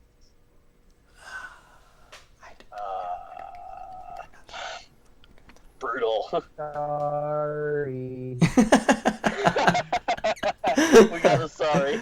It's all good. And it was still pathetic R2D2E. Yes. Well, this card's really good and constructed, and it's even great in limited because it's going to get in its hits. It can't block, so it's got to be aggressive, but it's going to come back more times than not. You're going to get your value out of this. Right. All right, so next up we've got Skyship Stalker, 4-drop dragon, 3/3 body. It has fire breathing. You can tap a red to give it first strike, or tap a red to give it haste until end of turn. So this is a worse Rakdos Pit Dragon, and Rakdos Pit Dragon does not even see play in Modern as it used to back in Old Extended. But in Limited, it's a fine bomb. Yeah. It's a 4.5 out of 5. You play this every time in Limited. Yeah, I can see it in It's limited. been a long time since Shivan Dragon's been good, and this is not Shivan Dragon, so. No. This is not even that. Like, it's not close. But you'd play it. It's gonna at 5 mana. You're gonna hit him. If you're paying 5 mana for a 3/3 flyer with haste, It's you can play that. yeah. You play that anyways in Limited. So this is fine. Yeah. I guess just thinking back to Stormbreath Dragon, I'm still underwhelmed by most dragons I see come through. I think Stormbreath Dragon was probably a little too much. Protection from white is a little too silly. Oh, that I was think. beautiful. I think it being haste and it threatening to get larger was enough. Yeah. Okay. We had it. So now onto the big one. The one that you guys have been talking about a lot. Smuggler's Copter. Take it away. All right. Busted. Smuggler's Copter is busted, first off. 2 mana artifact vehicle becomes a 3/3 flyer. When you crew it, its crew cost is 1. When Smuggler's Copter attacks or blocks, you may draw a card. If you do, discard a card. So originally, when the set was spoiled, the common Sky Skiff came out, a 2 mana 2/3 artifact vehicle flying crew 1. We thought that was going to see play in Affinity. Not even close. There was one of the most recent Affinity lists I saw got rid of Galvanic Blasts and went into 4 Thought Casts. This is strictly better than Thought Cast. We can now say without a doubt we've completely gone out of the Affinity cards, and it's truly robots. Like, this card gives Arcbound Ravager haste. It gives your Master of Ethereum haste. It makes a Memnite attack through when it couldn't. The card's good. Like, and it helps. It does what Thoughtcast wanted to do while putting a body on the board. This is sweet. This makes And as Blinkbot far as Nexus get standard, through. this plus Fiery Temper, you win. Yeah, this in standard was. I saw Alex pull that trick on me, and I was like, "Oh, well, I'm dead. I can't deal with that." I was impressed with this in Modern Affinity, at least as far as I was concerned. I was impressed. This card is a 4 of in every aggro deck in the standard format, and that's the problem. That's why standard aggro is gonna be too good. It dodges sweepers, and it gives every creature in the aggro deck haste and flying, and just it's brutal. Dodges sweepers, dodges sorcery speed removal, and it's colorless, goes in everything. Yep. Yeah. And WotC has done goofed. Yeah. All right. Next up, we've got Syndicate Trafficker. It's a 2-drop, 1 and a black for a 3/1. For 1 colorless, you get to sacrifice an artifact and put a +1/+1 counter on him. It gains indestructible until end of turn. Wow, that name. That's feels very. It feels like WotC took a dark turn for the worse with that name. Syndicate Trafficker. Yeah. Yeah. Let's not think about what they're actually trying to do here. This is India, not Asia, so it's okay. But I'm trying to find the card to look at it. There it is. Sack an artifact. So I mean, if the Aristocrats deck is around, this is kind of that outlet. I don't think so though. Gotcha. It is a 2 mana 3/1. This does lay the beats. Yeah, no. And does dodge removal if you have artifacts to sack. Yeah, and he has his own protection. So, sure. Good, decent, and limited, met, and constructed. Don't think it's going to get there. All right. So next up, we've got Territorial Gorger. He is a 4-drop at 3 and a red. Trample. Whenever you get 1 or more energy, Territorial Gorger gets +2/+2 until end of turn, and it's a 2/2 body. This is a sweet take on a Goblin Pile Driver. Great and limited. don't know if it gets Well, there. it's built around unlimited. You have to be able to produce energy to get value. Yeah, you're gonna do that. I can see this getting out of hand when you cast like they're gonna try to block your 2/2 with a what's that energy called again? What's that? I can't even think of it. 2-mana spell, 3 damage if you pay energy for each one you pay. Harness lightning. Harness lightning. You cast a harness lightning with this attack again, you're gonna kill somebody. Yep. Because noting that it doesn't actually require you to pay the energy, it only requires you to obtain the energy. No, I like it. It's like at first glance you're thinking, man, this is a overpowered or an overcosted card. It's not going to be great. But going through all the cards we've gone through already, I mean, this looks like it could be really good. If you get to, go ahead, sorry. In the right deck, which is always key. You need to be in that energy building deck. Yeah, if you get to untap with this and have like 2 cards that gain energy, this plays a very good Goblin Pile Driver effect. But beyond limited, I don't know if this gets into constructed. I think the other energy cards are just better. Hey, so one thing to point out, one of our listeners just put in the chat, whenever you get 1 or more energy, it only gets +2/+2. Oh. So it would have to be each spell then that you would obtain the +2/+2? Good point. So, yeah, okay. Still a pile driver-ish effect, not nearly as good. Right. Yeah, no, definitely a good catch on warding there. Good catch. Yeah, for those of you who don't know, I'm doing this in my car at work, sitting in a driver's seat with a laptop right in front of me, and I can barely see it, but yeah, I see the word. Yep. That's good. All right. So we've only got 3 cards left to go. In the rares. Yay! Yep. Made it. All right. Next up, we've got Toolcraft Exemplar. He's a 1-drop 1/1 at the beginning of combat on your turn. If you control an artifact, Toolcraft Exemplar gets +2/+1 until end of turn. If you control 3 or more, he also gains first strike. Yes. Good card is good. Yeah, no, I mean, a 1-drop 1/1 with bonuses, that's already good. Even the 1-drop out 1/1 is good. This is probably out alongside Thraben Inspector. Like, alongside Thraben Inspector, this gets +2/+1 with Thraben Inspector. But alongside it, it also has a late game application to where if you have a copy of Artificer's Goggles out and you play this, the goggles will just attach to it. The goggles plus this make it I think it's a 4/5 if they're equipped to it. 4/5. I think it's a 4/5. Let me look at the copy of Artificer's Goggles. Yep. Maybe 4/4. It'd be a 4/4. Yeah. Okay, Goggles okay. gives +1/+2. Okay. So it'd be a 4/4, and then this card also brings up a rare from Oath of the Gatewatch that we all kind of dismissed as bulk. Stonehaven Outfitter gives equipped creatures +1/+1. I think there is a deck. I think there's a deck there.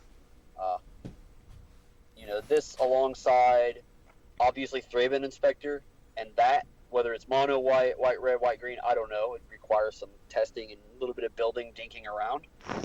But this card is definitely there, and it's got all the hallmarks of a good 1-drop early and late. Yep. I mean, there's been several force cards now for equipment that matters. So maybe it's finally got enough that it actually matters. Yeah. All right, let's move on to the next one. Again, it's another one of the rares out of the dual decks, and that is Verdant Crescendo. This is a 4-drop, 3 and a green, and you may search your library for a basic land and put it in the battlefield tapped. Then, search your library and graveyard for a card named Nissa, Nature's Artisan. Reveal it, put it in your hand, then shuffle your library.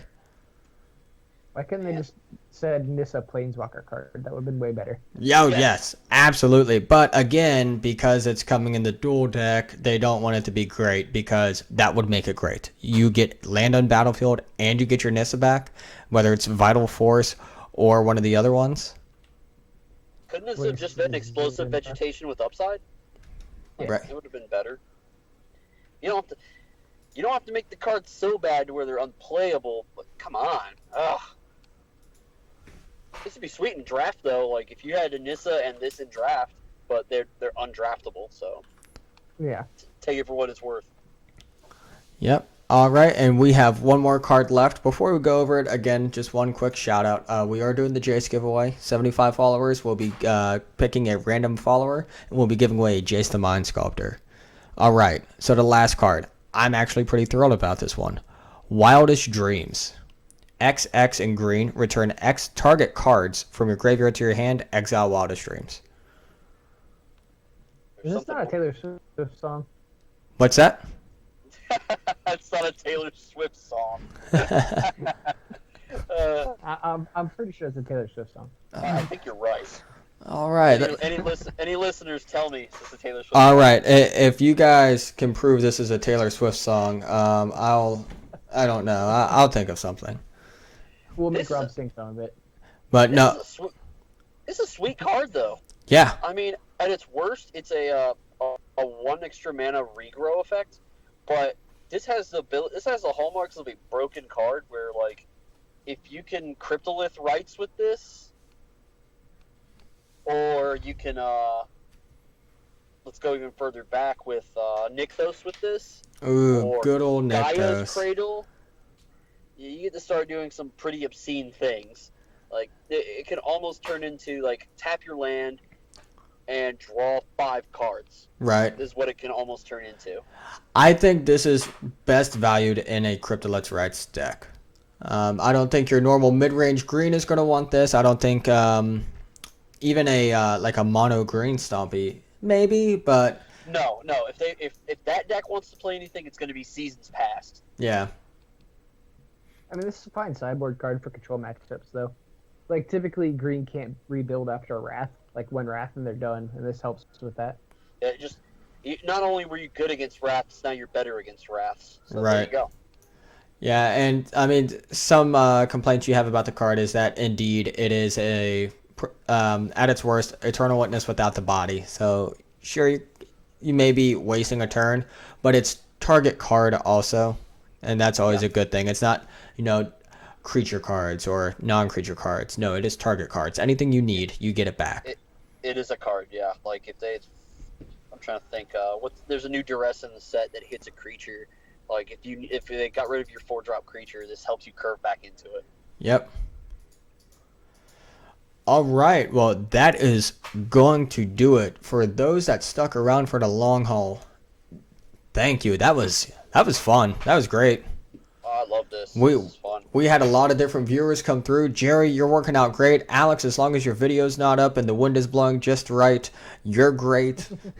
Well, it's mostly because my internet shit out today, and they can't get a guy out here to fix it till Friday. Right. Like, I have to go off just Signal, which I don't always have. See, I like it too because like your picture is just you got this intense stare going. It's like, Rob, I'm coming for your butt. Yeah, that's always my butt. Oh man, Just like but that. no, I had the masterpieces going up in the corner. They are glorious. I can't wait to see which one I pull. I'm hoping I get one, but probably not.